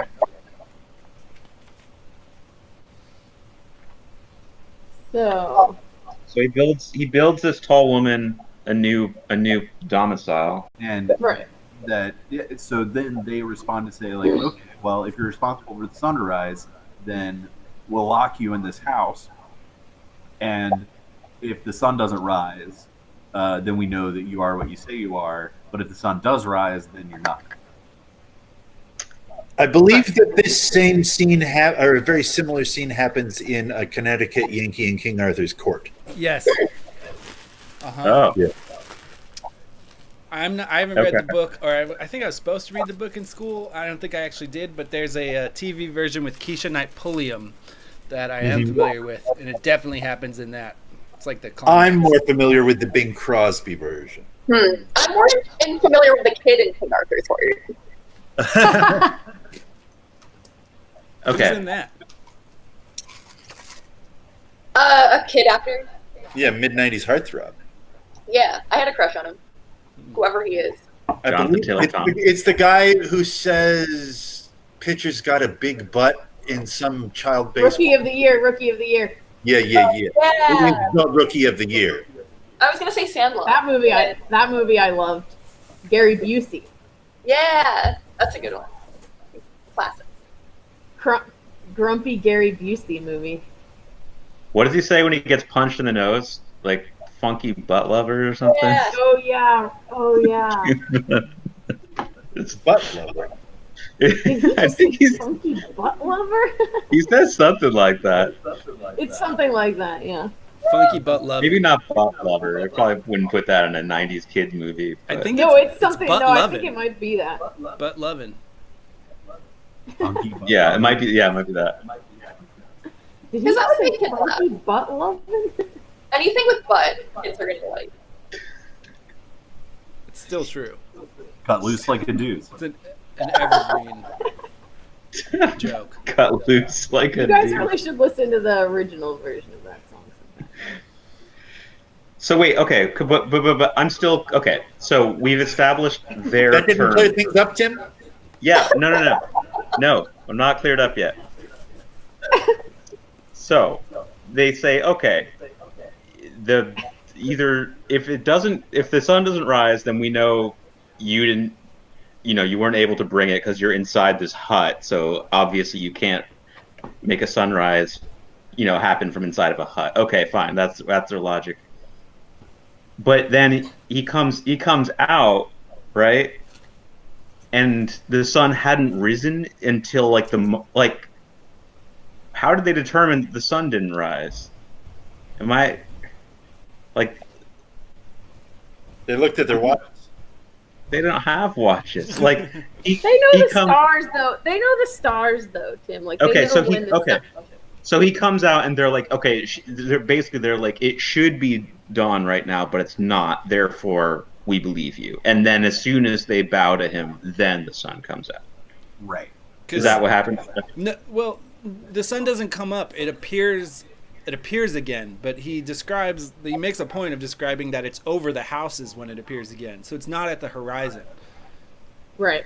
So yeah, and I guess the appendix tells us basically to believe that Zadkiel, in order to save his ass, flies in front of the sun for a little bit, and then when they bow, takes off. Right? We think that Zadkiel does that on purpose, or do we think it's a coincidence? I don't know if there's any way to know that. It seems like Severian does not expect that, and then he's like, "Oh, well, that was lucky." Yeah. Yeah. But what is this coincidence you speak of? Why would there be a coincidence?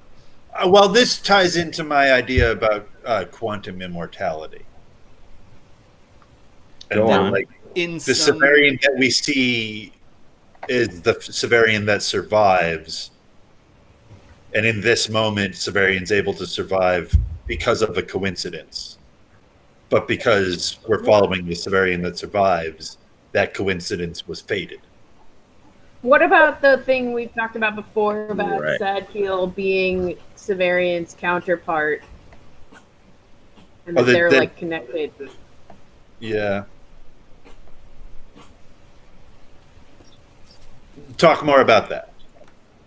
I don't know. I just thought it was worth. I don't have any specific. We just talked about that before about how they're kind of positioned in a relation to each other, and they're kind of counterparts in different planes or whatever. The Holy Guardian Angel. Yeah, and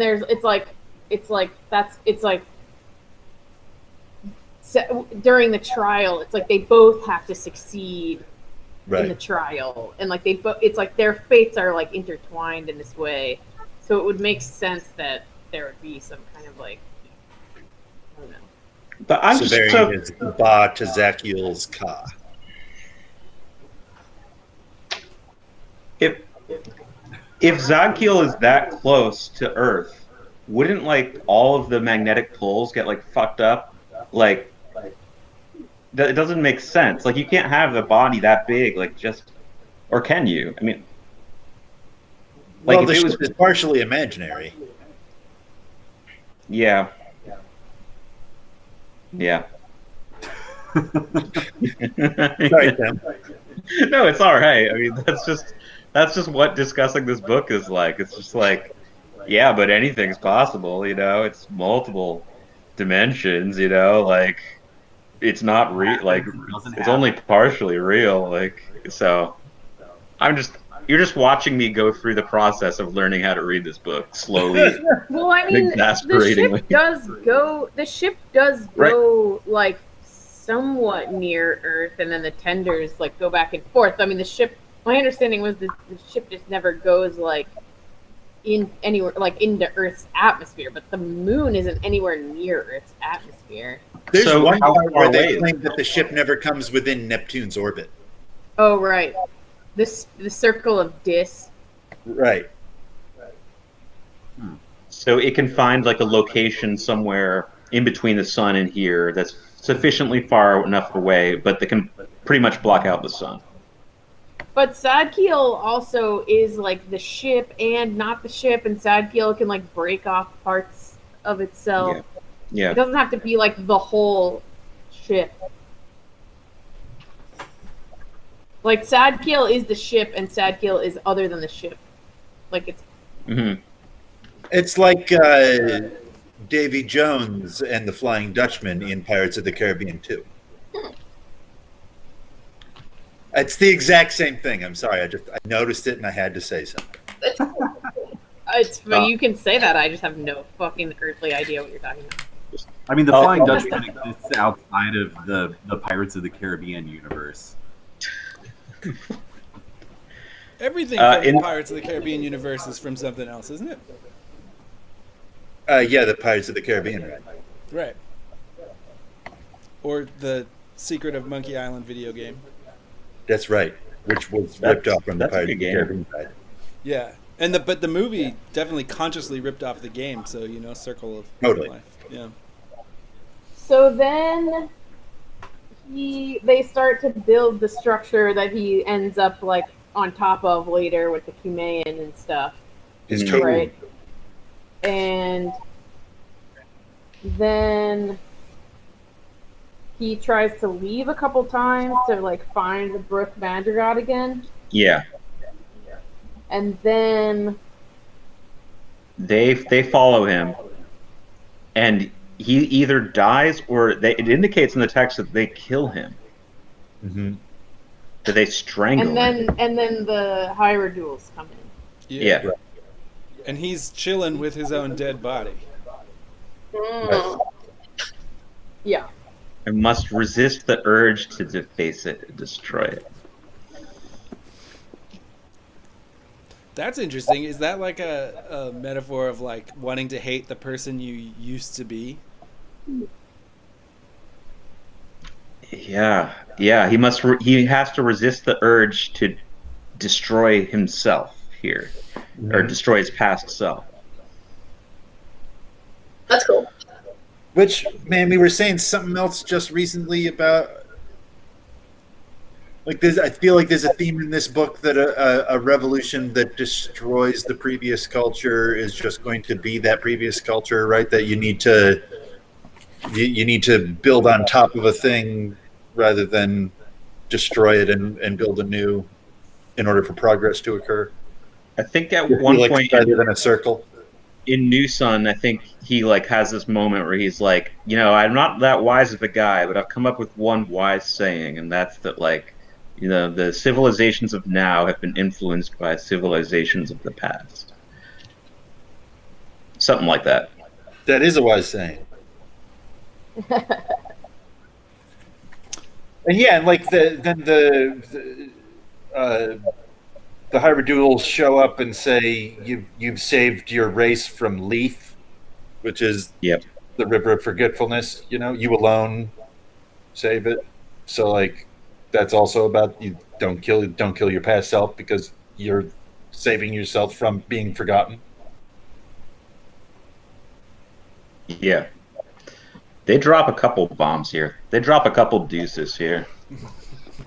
Yeah. Got them loose. They cut off.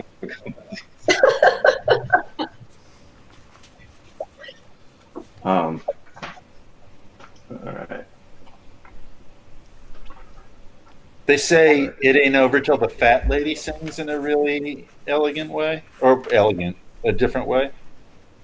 In a war, no, huh? Clever, I think is the word I'm looking for. What did she say? Well, they're talking about why he didn't die, and they say, in a war, no force may fail Severian until trumpets below surrender. Till then, though it may die, it does not know defeat.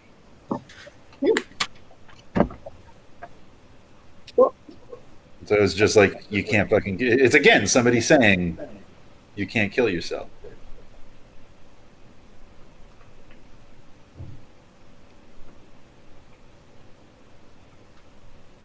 He could kill himself here, though. He'd just end up somewhere else. Yeah, I guess. I guess if in this situation he destroys his body, then he won't be able to bring the new sun in the future, right? Right. Because he will have thrown off the timeline that enables that. I guess.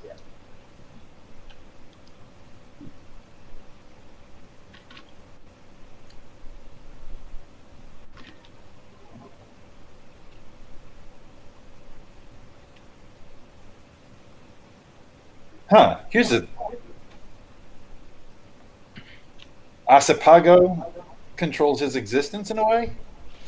Asapago runs the Eidolon machine, it seems like. Right. Right. He's the one that he's like the AI of that complex process. Right. I kind of want to reread this part, the Malrubius part. But yeah, this thing with light, the god from the machine. Yeah. There's a what Wolfe is doing here, more nakedly than he does it a lot, but it's like really on the surface here, where he's like, anything that we can imagine could, like, that you could dismiss as being magical or angels or something, is you can just reimagine it with technology, and now it's possible. Like that's a weird kind of paradox that anything we can imagine is possible by any standard that we could judge it. Right, which is why like the whole thing we've been talking about with like science and whatever. It's just like Right. Yeah. It's all the same. It's just like Yeah. how you need to think about it. There needs to be another word for what sometimes people mean when they say science, to mean like a doctrine of contemporary explanations about how things work. And Right. and exclusions, and like the exclusions included with that of how things can't work or how people are mistaken. There needs to be another word that like separates between that and then like the act of exploring your world and like Right. testing I think ideas. Charles Fort probably has terms that you'll like for that. This Dude, sounds like the way that Charles Fort talks. I was just thinking about Charles Fort too when Mhm. Who's Charles Fort? Oh. He wrote the Book of the Damned in 1919. He's the world's first anti-scientist. He just went around collecting things that science couldn't explain and made books that were huge lists of them, in which he they're just like lists. he makes humorous philosophical arguments for why science is stupid. It's definitely worth reading. It's like pretty fun to read. It's like fun. He's Cool. very whimsical. The only picture of him, he looks like Theodore Roosevelt, and he's just sitting at a desk going like, you're just like slumped over, just like stupid science. Look at this grump. Can't explain why the frogs are falling out of the sky. He does look like Teddy Roosevelt. That's cool. I love him. He's one of the saints in my own personal religion. Because he's so funny. Oh, now that I got my downstairs bathroom back, I can move that Charles Fort book back into that bathroom. For the next It's a time really I good cut bathroom loose a book. deuce over there, I'll take it Oh back. yeah, It's where it belongs. it's perfect. It's a perfect bathroom book. It is so Because wonderful. they're just like these entries. They're just like these entries. It was like, today I thought of another thing that science doesn't explain right. Yeah, it's like that. It really is like that. He collected weird facts for like 15 years or something like that. And like on these little cards, he had this big card catalog. And then the whole thing burnt down. And then he did it again and published the first of the books. He's cool. Yeah. That's He was why. definitely committed. Yeah. And this was just his hobby. His main job was that he worked at the New York Public Library. Classic. Anyway. Librarians are anarchists. That's right, man. Like old Sybee. CB. Like Yeah. old Sybee.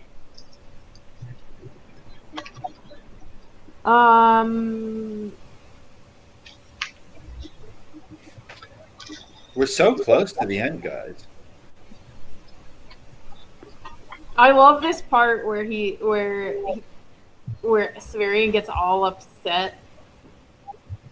Actuality? You think there's any actuality? Yeah. And he's like saying that to the Eidolons or to the Hierodules, which I think he rules so hard.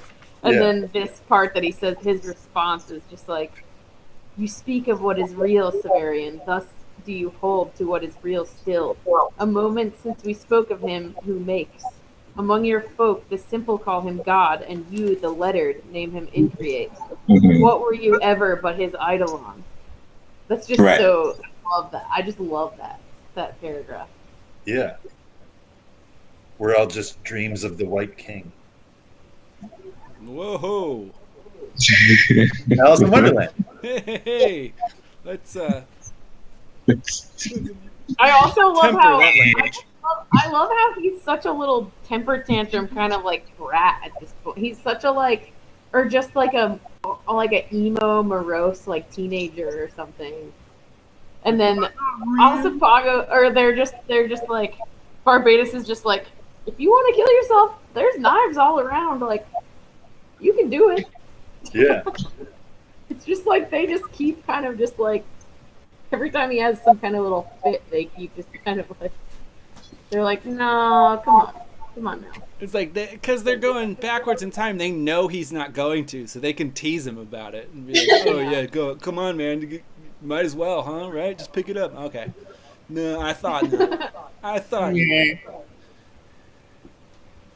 Oh, and this thing, we've known you half our lives now, and you're a weed that grows best when stepped Yeah. upon. That's like a Marilyn Manson lyric. Dude. I love Marilyn Manson. If only he was just dumb enough to run for president. I don't think he is that dumb. No, he's too smart. Yeah. Like Jesse Ventura.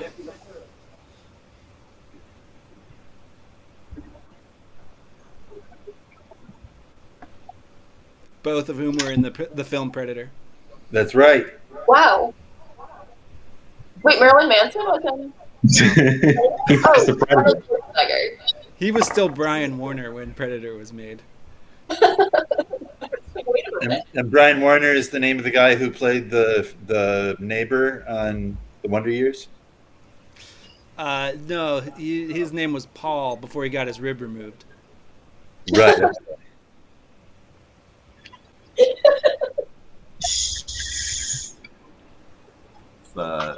Ryan's got deep Marilyn Manson lore. Marilyn Manson's kind of like Severian in that there's like all these different versions of him that are, there's the Wonder Years version. There's the Mr. Show that owns the pizza parlor. There's the version of Marilyn Manson that folds in on itself. That's right. Got his rib removed.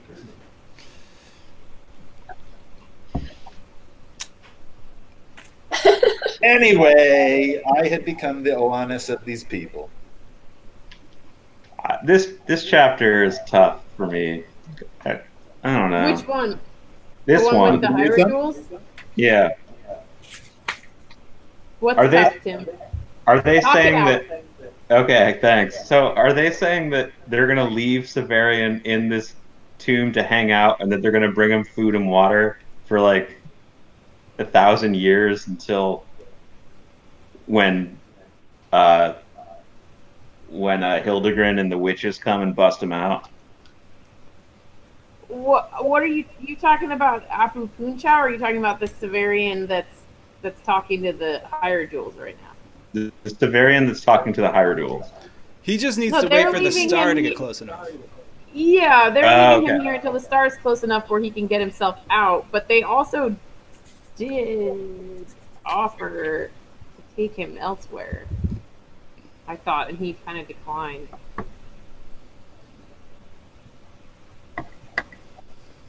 But yeah, he realizes like right after they leave that the new sun will be near enough, like pretty imminently, like the next day. Or Oh, whatever. okay. All right. I guess I missed that. I thought it would, be longer. Did we already talk about the 2 lines? If you write on this wall and you write on that wall. Oh, I love that so much. I feel like we might have mentioned it Yeah. at the last meeting or something, because that. I have a vague memory of us talking about that, because that's really great. I mean, it does kind of destroy the idea of suicide.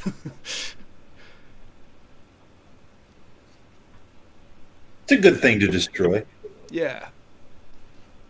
It relates back to the idea of like language making, or like language representing ideas, or and that's like what fuels reality, I guess, and that it can just be copied.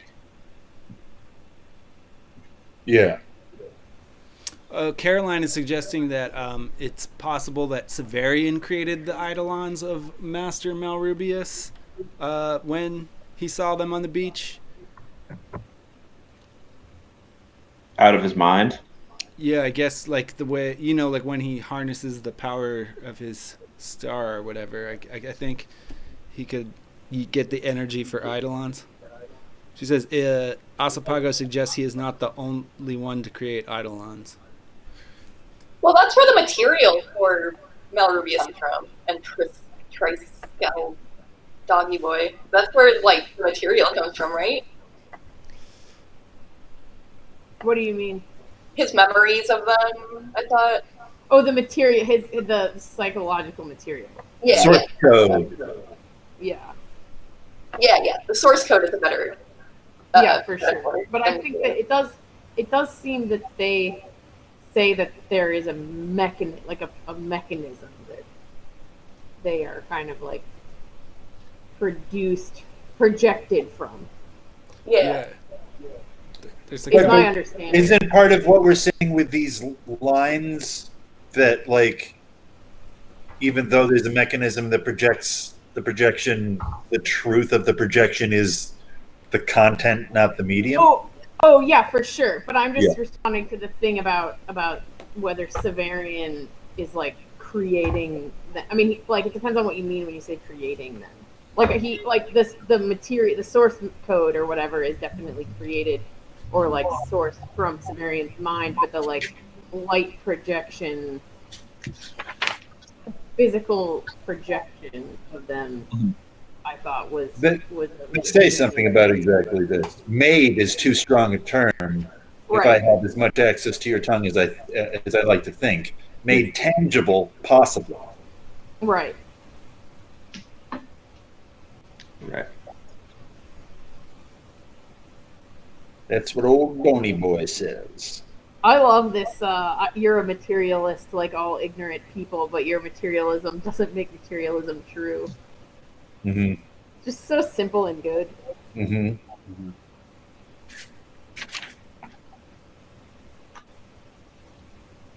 Mm-hmm. That's how angels talk. Simple and good. And scary and loud.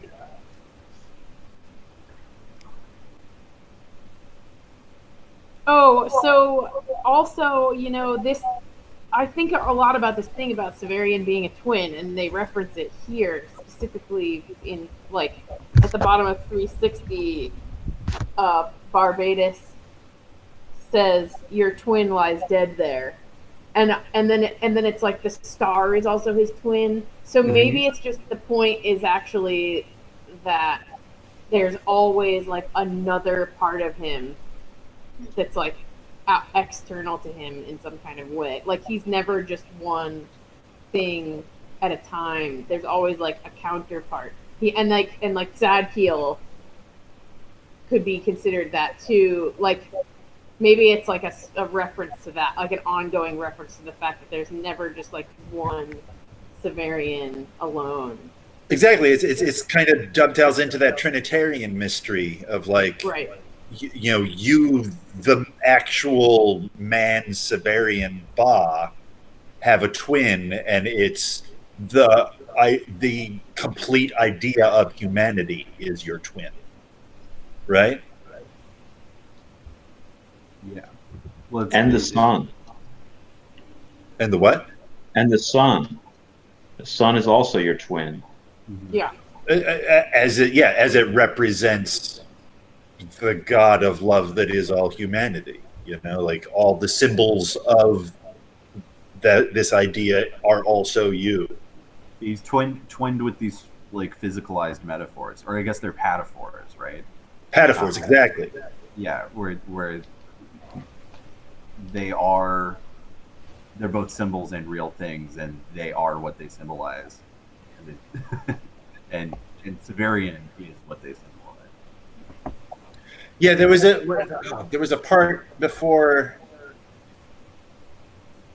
where they were talking about Lord Korzybski kind of general semantics about the menu is not the food,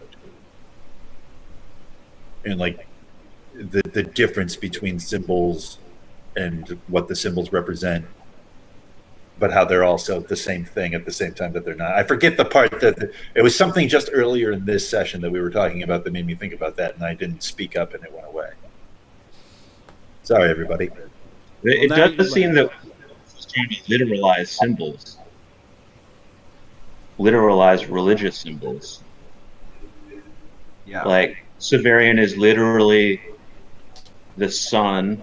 He's literally 3 different higher beings. Mm-hmm. I guess.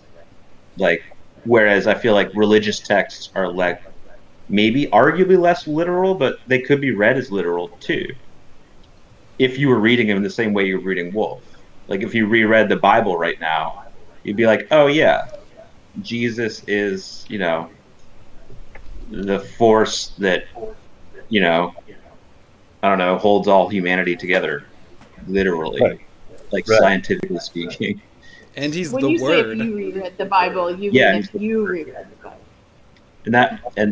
And that goes back to what we were talking about a second ago with like the what is it, the anima idea, or at least how the hierodules describe it with the lines of text on each side of the wall. And it's interesting that they use language, to describe their idea, right? Because existence is thought of as a word, right? As the word of the Lord, as language, right? Which is that's all I got. Yeah, the word language is a word language. It's not language. Yeah. Jen, did you say that Jesus is here to hold not the whole world together, just Jewry? I did not say that. Okay, I thought that I heard you say that. Sorry, never mind. There was a big flurry right after Ryan said Jesus is the actual, or Tim says Jesus is the actual thing force that's holding the world together. And I thought you corrected him saying that he's only holding Jews together. No. But using the word Jewry. Jewry. No. Yeah. You made that up all the way in your mind. All right. Like a necklace? Well, it was a big, massive conversation, and I just thought you were... Oh, I think what I said was because Tim said, it's like if you went back and read the Bible now, and I said, well, when you said if you go back and reread the Bible, you mean if you reread it. Oh, I see. Like, okay. Tim specifically. Like if Tim went back now. Because I feel like that seems... I'm just really into the idea that Jesus only came to save the Jews, and that the idea that he's here to save all of humanity is a misreading of what's going on. Why are you into this idea? It's funny. Because I feel like I believe that. I feel like that's what Jesus said, is that he's only here to save the Jews. Maybe he was speaking in a metaphor. I think we turned it into a metaphor. Everything is a fucking metaphor. Everything that is interesting is a metaphor. Yeah. I agree with that. I mean... In order to become interesting, you have to become a metaphor. Anything that happens in the Bible is meant to be used internal, like it's a metaphor. Yeah. Yes. Yeah. I mean, it goes back to the Korzybski thing. Like, even with the actual life that's happening to you, that is a physical material reality. That don't confuse that menu with the food of true existence. Right? I guess I'm just describing the whole concept of the Veil of Maya now. But the life that you're living is really a word that you're reading that allows you to think the truth of reality. Yeah. As long as you don't forget that that's what it is. Yeah. Right. Okay. Well, glad we agree on that. Yeah, I get it now. Last chapter. Yeah. The titular chapter. Wow. Hey, they spelled Urth wrong.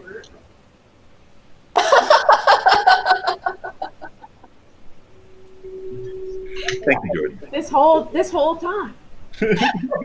I just didn't notice until now. I like that. That was a good. Jokes. Love jokes. Come for right. the philosophy, stay for the jokes. That's right. Endure the election analysis.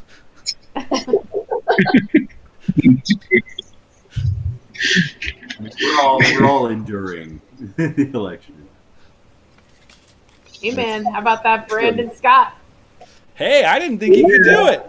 You did it. He did it. That was a real Close. nail biter there. They really it was like really like a fucking football game or something. Yeah. I loved how that played out. Sheila That's just how must we be do so elections mad. He was mad? great. You know who's the real loser in all this is Pew.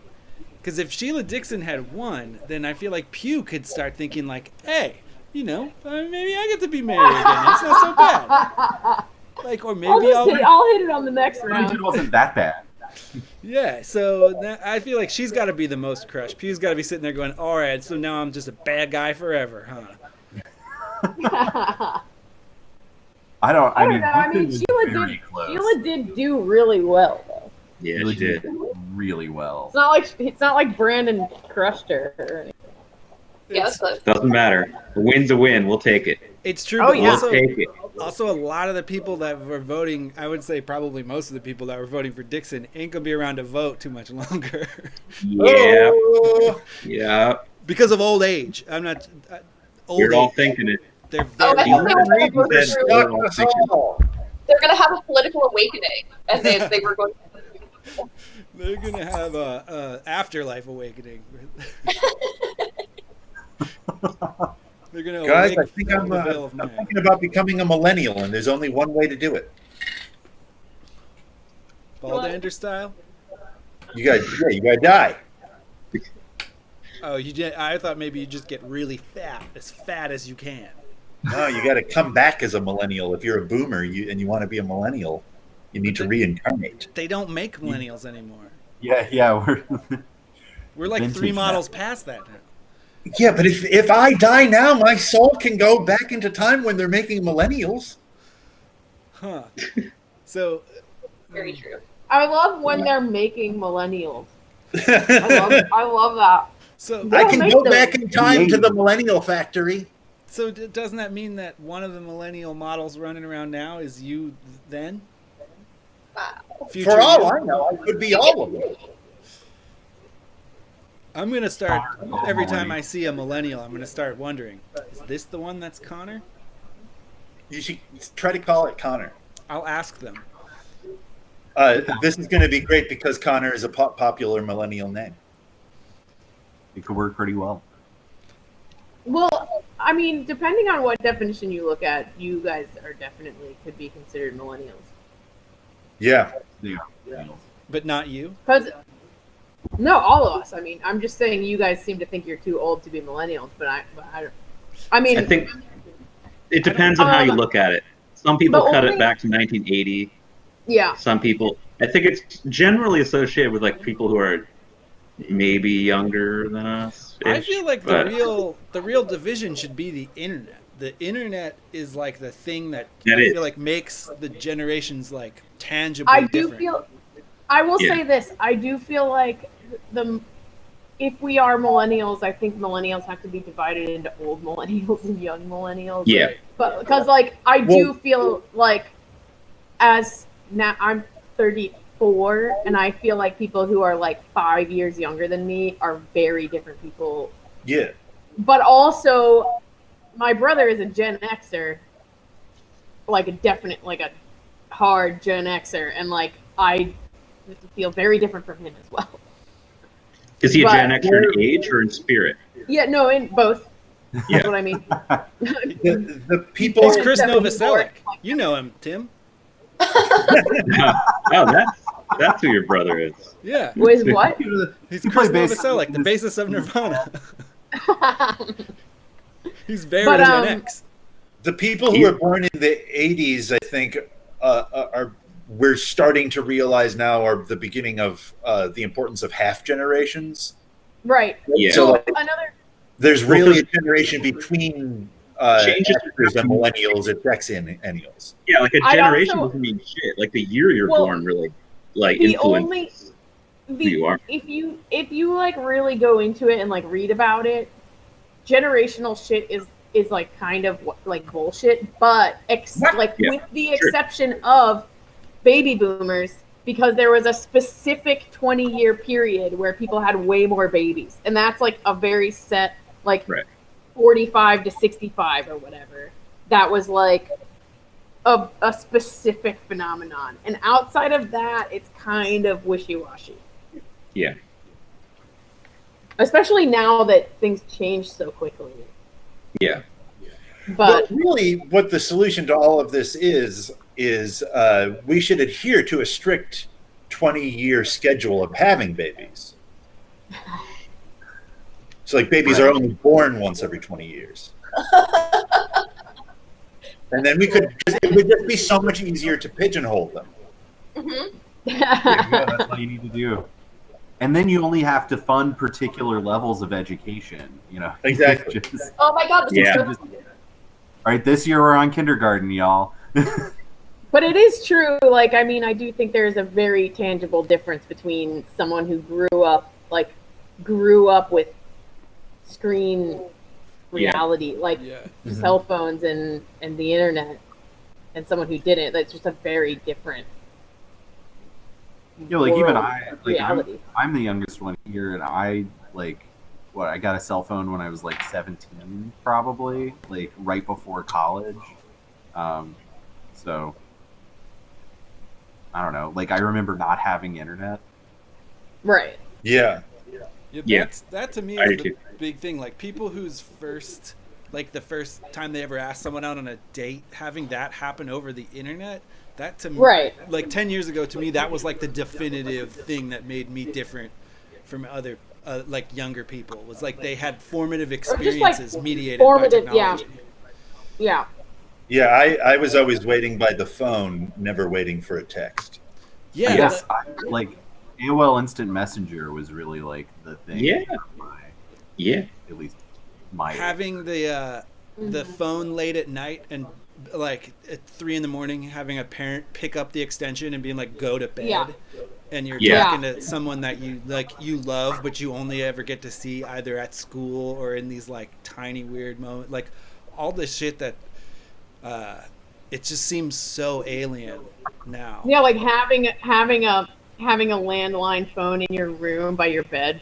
Yeah. Yeah. I remember when my parents, our house didn't have, what's that thing where you could like call, where someone else can call and you get a beep and you pick it up? call waiting. All waiting. Go waiting. Yeah, not having that for like a way, like when other people, when it was like normal for other houses to have it, and feeling like the Stone Age was that you could only have one call at a time. Yeah. Or what about when you had to start using area codes? Yeah, that was Yep. the world getting more complicated with strangers. My mother's still upset when she gives me a phone number and I have to ask for the area code. It's like, of course it's 315. Right. I mean, 'cause she's not calling anyone outside of her area code. Right. Well, I mean, that makes more sense because she lives in like a smaller city, Well, right? she's only talking to her sisters. But I mean, like in Atlanta, there's like 4 different area codes. Oh yeah, the 315 for, like, area code Atlanta. is gigantic. Right. Right, because it's like not. I mean, like I grew like, yeah. There's like I think at least 4 different area codes for Atlanta at this point. And mine was like, the one I have was like the second one. Like when I got my current phone number was like when I got a cell phone when I was like 17, like one of those giant Nokia things. And it was like the second. It was like that was when you had to start using area codes because it was like they made this second area code because they ran out of the first one or whatever. Right. And that was like, and now the one that I have is like an old one, and there's like 2 or 3 more since then. Anyway, the cyber world keeps on growing. Soon it'll be bigger than the real world. And what will happen then? What happens when digital version, like bots, outnumber the actual people that are talking online? Most of them are bots. That's right. Because it's going to take more and more bots to swing an election or to like make a bad musician famous. That arms race has no like upper limit at all. Eventually, this is going to be the plot of Matrix 4. Oh, is it? I mean, shouldn't it be? I think they've already filmed that movie. It's got a release date and everything. It does? Yeah. Brad, they're making it. I thought they said they definitely are going to, but I didn't know that. I don't. Oh, I saw a weird thing that said that, and maybe this was like a joke I don't understand, but that John Wick and Matrix 4 are coming, the next John Wick and the next Matrix are coming out on the same day. Oh, wow. I've heard that too, actually. Fuck yes. I don't think that that's true. I'm not saying that you guys didn't hear it, but there's a big push that people are trying to say that Matrix 4 and John Wick 4 are going to be the same movie. And so people saying that those movies are coming out on the same day, I feel like that's part of the people who are just into making up how John Wick is Neo. If only there were a way to find out. I will also say that wait until the future happens and see if the movie is in fact. We just wait. I will say that I heard that about them coming out on the same day, but I'm not sure that I didn't hear that from Ryan. So I don't think I've ever spoken about it before. I hope they do. I won't go see either in the theater unless they both come out the same day, and then I'll see them both the same day. Oh wait, but then it's all fucked unless that new Bill and Ted also comes out on the same day. Oh yeah. Oh yeah, God, I can't wait for new Bill and Ted. Otherwise, like fuck them all. They just aren't. Yeah. There's not a real commitment there unless the Bill and Ted Keanu comes Reeves out. triple feature. This is the only franchise we need is Keanu Reeves. Keanu Wouldn't it be 2024. great if all of the big movies we're expecting for next summer turn out to be just one big Keanu Reeves movie? Yeah. There's no way that could work though, because if you can make like, $20 from someone seeing The Matrix and $20 from that same person seeing John Wick 4, you're gonna make 2 movies. Yeah. What if there are the same movie, but they just have like different? They're just released under different names. So Or Yeah, they're they just- the same movie, but the like That's a good idea. but the weird like metadata like shit that goes into your brain is different, like some Philip Dick shit, like the overstory of what happens in the movie is different. So, like what happens on the screen is the same, but the like Right. But psychological shit the that marketing, happens like to the you way is it's different, framed in like so then it's discourse is actually different. They should do like a Wizard of Oz Pink Floyd thing where if you play the audio to The Matrix but watch the movie of John Wick, you get a third movie that Oh reveals. yeah, you can have it so that like you're watching 2 movies, and at certain points it seems like the movies look at each other and start talking to each other. Ooh. Oh yeah, play them both at the same time. Yeah. That's what I want. And then That Good sounds idea. Bill that sounds and like Ted a expressway to fucking migraine. But And then Bill and Ted's plot is just a Rashomon of those two movies. They collect all these like minor characters from John Wick and are they gonna have a phone booth again? I mean, they got it, Yeah, right? why would they have a phone booth at this point? Don't you think they'll do something cute to make it more modern? Oh yeah.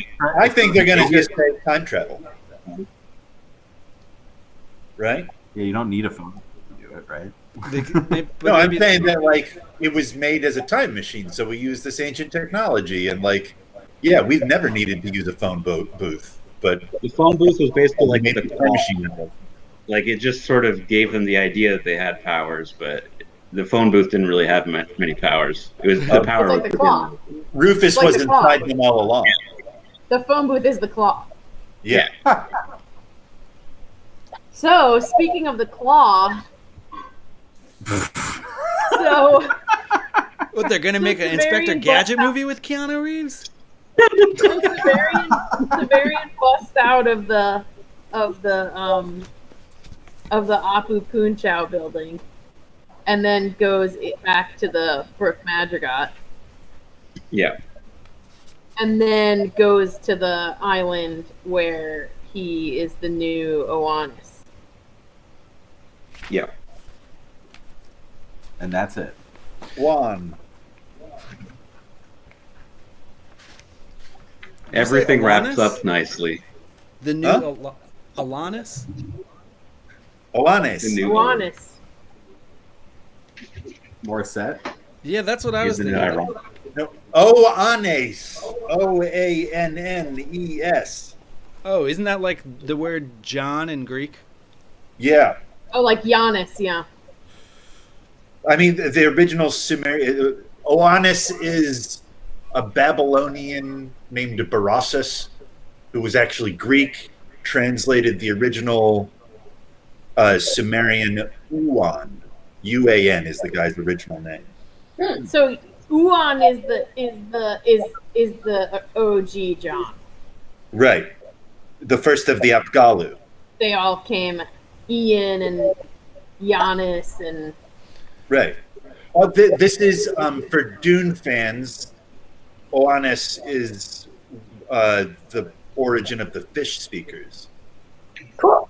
Frank Herbert talks about the first priesthood had a fish as their symbol, and that's why he names his guard fish speakers. And it's talking about the Apgalu and Oannes. cool. Is Oannes reference to New Sun? Severian is Oannes. Yeah, but in the previous 4 books, does Oannes get a shout out, or is this the first time we hear about him? I think this is the first time. Yeah. I think so too. I was curious. Yeah. So, okay, how much time has passed Oannes is since, just one of my top dudes. how much time has passed since Odillo died? Top It hasn't been that long. Adapa is another name for him. I get the sense that it's like only a few Why is he called the generations. Sleeper? Because he wasn't around, right? Well, Right. Yeah. Okay. No. This is not the first time we hear about Oannes. Okay. I wanted to make sure I was right about this before I looked it up. But Pia's people Okay. worship Oannes. Oh. The floating island people Hmm. of Lake Juturna. Yeah. I was pretty Okay. sure that was true, but then that threw me off when you guys said you hadn't heard of them before. Yeah, Um, that's but- interesting because I was thinking of those island people, but I didn't put those two things together. Interesting, Um, man. You really got to be astute to read this. that's right. Oannes mentioned once in one book and once in this book. You You know, all gotta remember that shit. the Brook Magigot Lord. stuff. I mean, that's in why here- there's a encyclopedia for just this book. Yeah. so this says in the entry in the lexicon, it says Babylonian god, half man, half fish, from Akkadian Ea, and ultimately the Sumerian god Enki. And then it Right. says in the beginning of time, when people lived in a lawless manner like beasts, Ea, which means Lord of the House of Water, appeared from the sea, and he instructed humankind in handicrafts, farming, letters, laws, architecture, and magic. After a day of instruction, Ea retired to the sea, from which he made only 3 other appearances over a period of thousands of years. One of these appearances was to warn Utnapishtim, the Babylonian Noah, about the coming deluge. Cool. That's funny because I don't think that's right. Well, that's what Driussi says. I see that, but I've never. I'd like to see where he found someone that equates Oannes with Ea, because I've only ever seen it that Ea reveals himself to Oannes, who originally is a Daba. Well, you're gonna have to get Driussi on the horn. I know. He's made mistakes before. I mean, whatever. We should have a guest. What? Let's get him on here as a guest. Yeah. Oh, yeah. Guest panelist for sure. Call him What's up. he doing on a Sunday? That would be Um. not doing anything. So.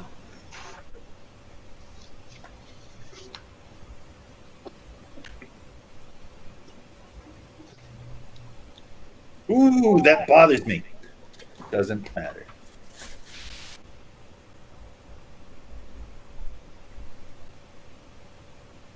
What's happening now? I don't know book is- what. I mean, the book is over. I mean, it basic and this last chapter, I could say, like, I feel like it's written like kind of like a palate cleanser in a way. Like Severian just seems like born anew here and refreshed. Kind of walking on the beach, which we know Wolfe loves to have scenes of happening. Yeah. Well, again, the beach is one of the most fundamental geographies you can have. Yeah, it's just right in the middle. Yeah. And he finds out that he's a god again. So Yeah. I think that part is funny, kind of, when he tells the guy like, the Increate is the only true God, and the guy's like, yeah. He's like, yeah, Yeah. but yeah. well, But we've got there's these also other this ones other guy. too.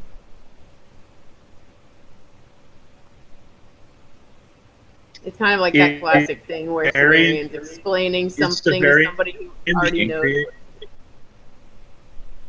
What? Do that again. Is Severian the Cut Yeah, out. didn't we talk about how Maybe someone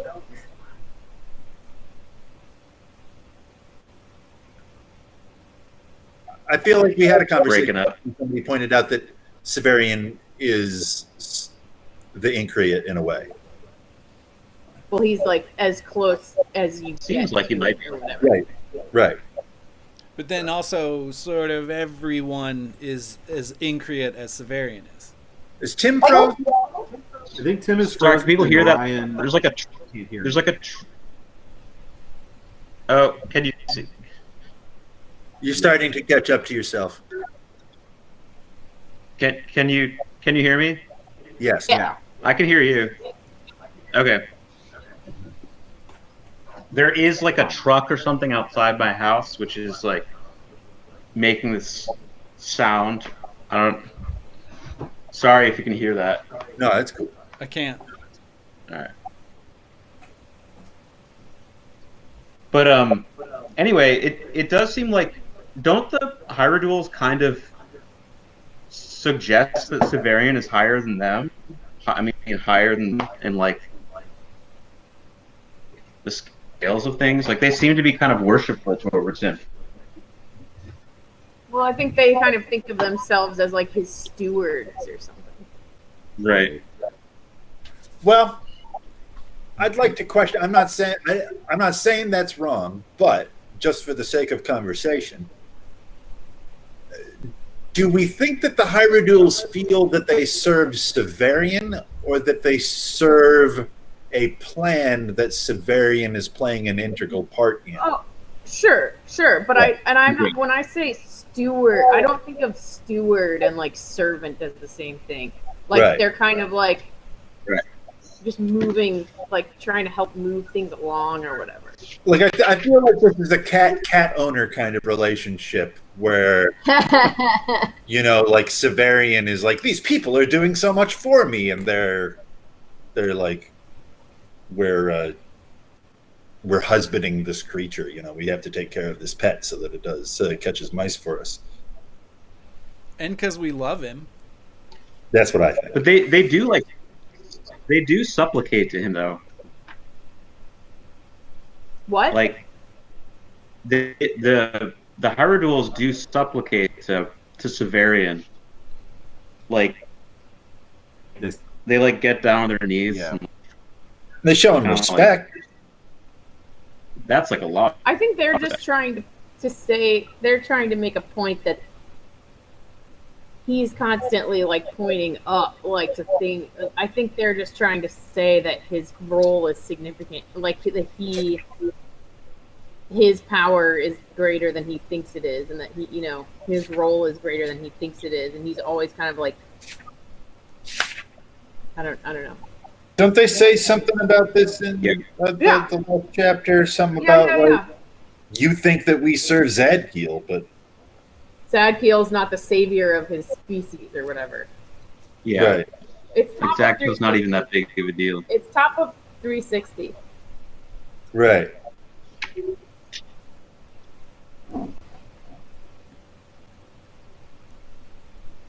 Right. They don't work for him.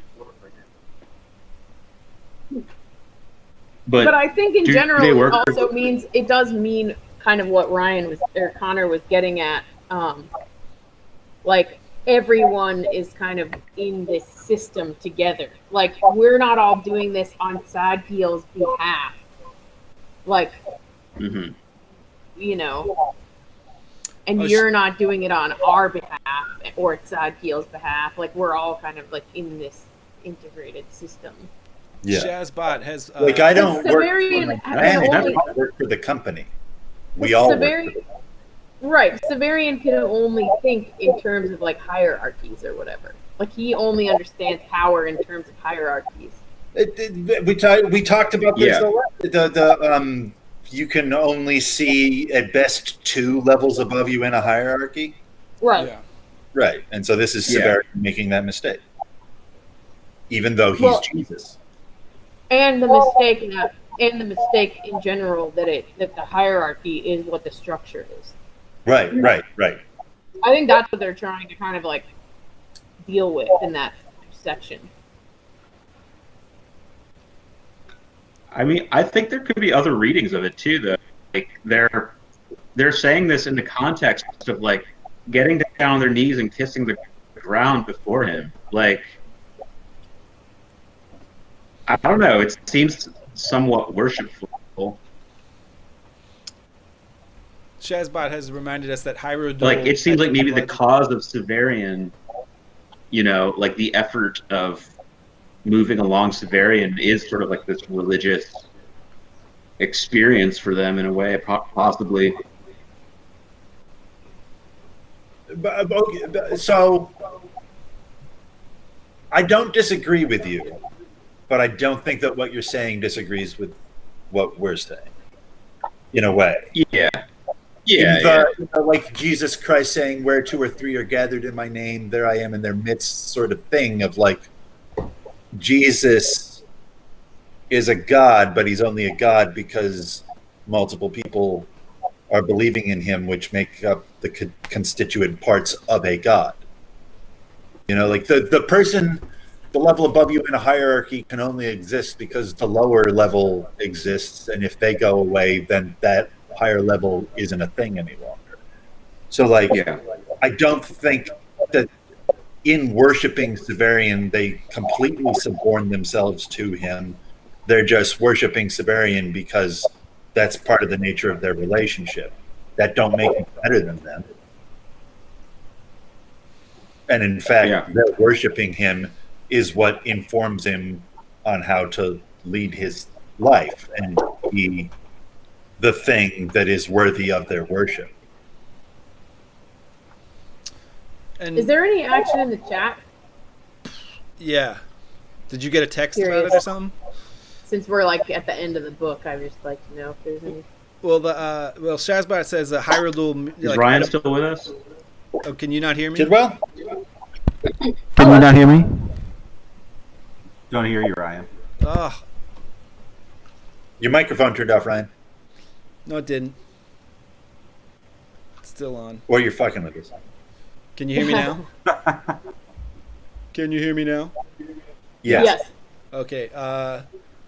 Shazbot says Hyrule means holy slave. That's right. And Caroline says only if you consider the Increate in anthropomorphic terms.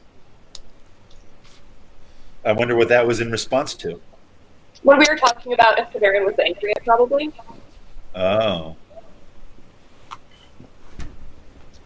Huh. Right? I'm assuming. I don't know. It's hard. We got the delay and everything. It's hard to tell. Well, Yeah. we have a couple chatters. That's cool. Oh, I mean, we also have someone named Morning Dove, and Dave Iden popped in to say deuce. Yeah. Dave Iden? Yeah. He said juice? He said What up, deuce. Nice. Oh, he said deuce. What did Morning Dove say? Hold on. Wouldn't you just be talking to yourself? I mean, typically.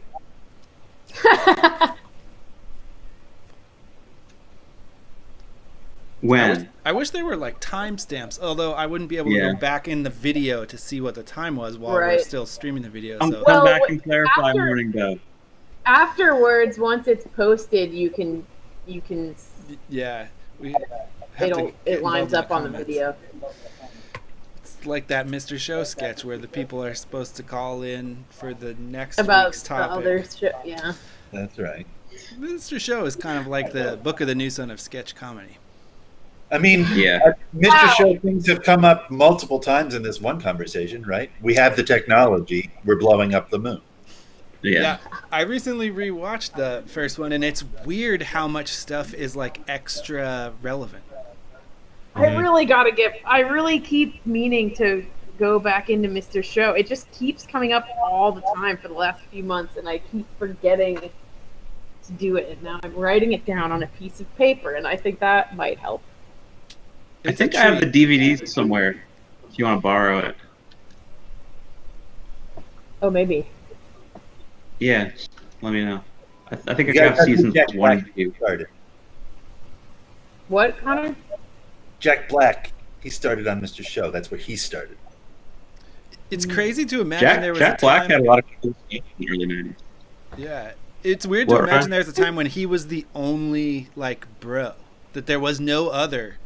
Jack Black was like the entirety of that genre of person. Right. Yeah. Now I know like 5 people in real life that are Jack Black. I mean, there's the like the Baltimore Rock Opera Society is like literally like 200 Right. of that person. It's crazy. Yeah. that They that really happened. took that archetype and ran with it. Yeah. Yeah, And it's true. then when we all watched Mr. What did- Show and we're like, who's this funny guy that can sing? Haha, that's one thing. Like, Yeah. imagine if there was What is 200 that- Tom Kennys around right now. Right. What is this 600 sketch lawsuit. in Mr. Show that it's like a musical sketch? It's like a rock opera, long and like super absurd, and Jack Black is like the singer. You know what I'm talking about? There's a couple of Jeez, them. There's the Joke Jeepers musical and Creepers Jeepers Creepers Superstar. Yeah. Maybe it's Jeepers Creepers. Oh yeah, Jeepers.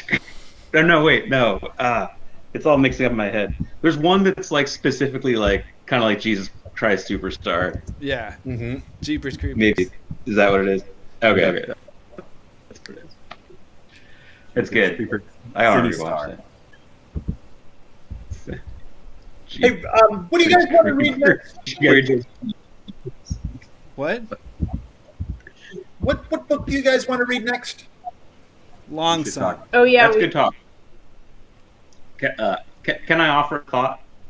Yes. So I just started reading Long Sun. Where is everyone else in this process? I know some people have read them multiple times. Some people are in the process of reading them. I'm like a little bit into the first book, basically, and I'm a little worried that I'm behind everyone else. I have not even started. I was curious. Okay, good. So thanks for saying that, Mark. So I've only read this twice. So I haven't read it for probably 5 or 6 years. Yeah, I am on my second read. I just started into my second read of it, and it's been several years since I read it. Same with me, although I haven't started my second read yet. But it's been a long time since the one time I read it. I'm like with my first reading right now, and I'm gonna restart it immediately. Yeah, that's good. So Jordan actually will probably be the expert really on this next round. I kind of think that she keeps texting me stuff that blows my mind as she's talking. I was just curious if people wanted to. I know Mark had suggested maybe reading some short stories in between as kind of like a palantir, because I started reading Long Sun, and then it's like, oh my god, we're starting a new series, and so it's pretty big, it's a big deal. It's very big. It took me a year to read it. I started last year summer. Really? In anticipation, and it's taken me an entire year. It's like a whole new thing. There's some places I really got stuck on and put it down for 3 weeks a bunch of times. Yeah. When they're running around in dark sewers for several chapters in a row. Oh man. It's for nearly 600 pages. Yeah, it's a lot. The part in the first book when he's going to rob the house, I was just like, oh, this is so boring. Well, it's just I went right from New Sun into Long Sun, and I found the culture shock to be so intense. It is. Where I put all this effort into learning how this man writes a story, and the whole new, incredibly different way I have to think in order to digest what this guy is doing. And I take a step into this new pool, and I find out, oh no, this is Jello, and I have to learn to understand it in a completely different way. I was trying to read a book. This is a pool full of Jello. Inspiration. I am loving Long Sun so far. It's different, but it's so cool. I can't wait to get into it. But I could use maybe another couple weeks till we start it, just so I can try to get ahead a little bit, just so I can get my bearings. Yeah, man. I think that makes sense. That's why I asked what should we read next. I wonder though. So my question is would it actually be helpful to read a different? I don't know that reading something else shorter, like Fifth Head or some short fiction or whatever first would help this general issue. And what might actually be better is if we just take a short break to kind of all just dive in a little bit first, take 3 weeks or something. I want to make an argument that I don't believe in, but I just want to put the argument out there. An argument could be made that Fifth Head is a good in-between thing because it does alleviate that culture shock. It has ties to New Sun, but it has ties to books in the future, so it could cushion the blow, I'm not against doing it. And I'm not for doing it.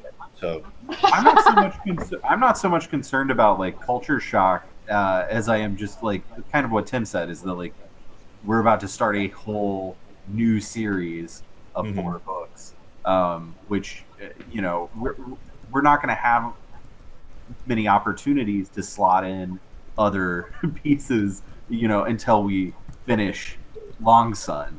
So my main thought was just now's a good time to do that if we want to do that.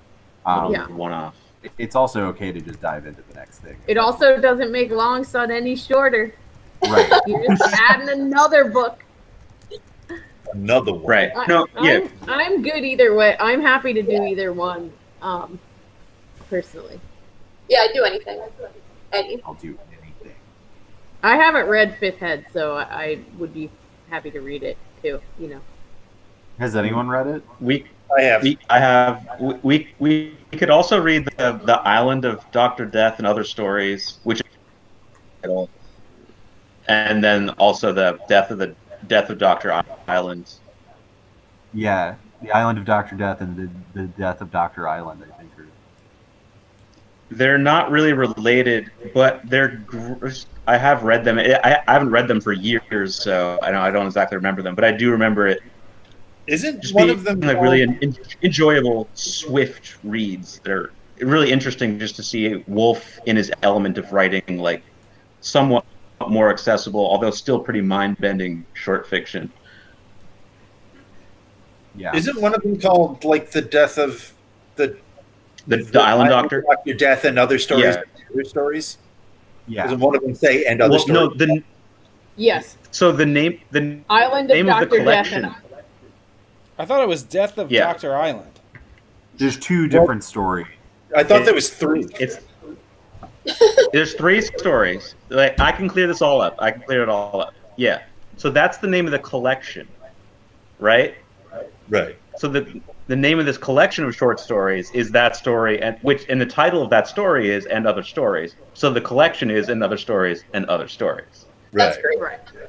Gino. Yeah, which is rad. And then he also later he wrote a story called the Death of Dr. Island. Right. And then later he wrote a story called The Death of the Island Doctor.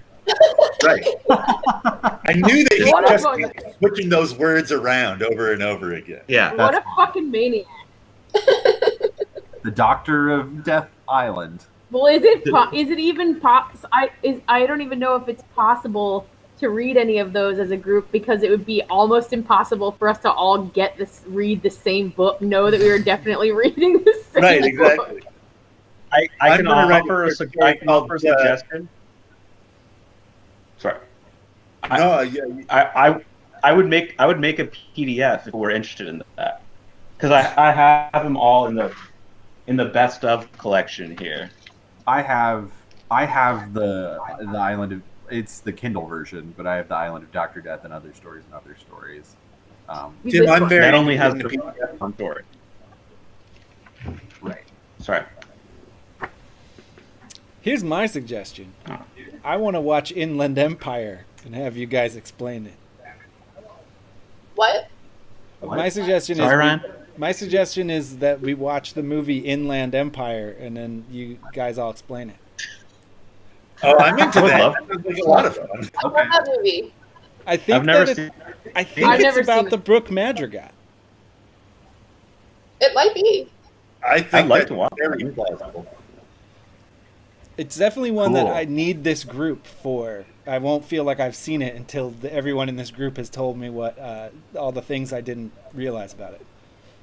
Or I Mulholland found Drive. that movie incredibly boring until I found it to be the most terrifying thing I've ever seen. It's so scary. It's the It's really scariest. scary. And like when it became scary, part of what was so scary is that I didn't understand why I was scared. hmm It's Mhm. some, Yeah. it's something else, and I have never totally I've never felt like I've even really experienced it. It was like the first read of a Wolfe book, the first read. Exactly. hmm It's the And I've only- yeah. Maybe we should watch Upstream Color too. I kind of got that sense watching Upstream Color. It's that like I've understood nothing about this, and there was no way I was going to because I hadn't seen it before. What Is is that Lynn? What? What is it? Yeah, What is Upstream Color? yeah. Yeah. It's good. It's like the second movie by some dude who made a really low budget time traveling movie that was popular. Oh, Primer? Primer. Yeah. Yeah. I fucking love Primer. I know. It's that. All right, I'll watch another movie by the guy who made Primer. It's I'll like do it. Primer, but it's there's like no scaffolding, no handrails at all. Oh, I didn't really think those were in Primer. That sounds I fucking know. horrifying. Exactly. It's like even wolfier. Primer kind of has parts where they try to explain, right? Where they're like, Yeah. "This is what happened."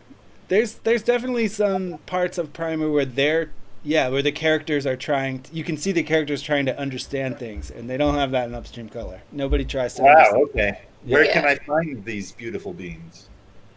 The internet. Internet. All right, I'll look there. All right. Well, we still haven't made a decision about what we're going to do for next time. No. Well, we could decide not to. We don't have to decide right now. We could decide. That's true. We can decide on the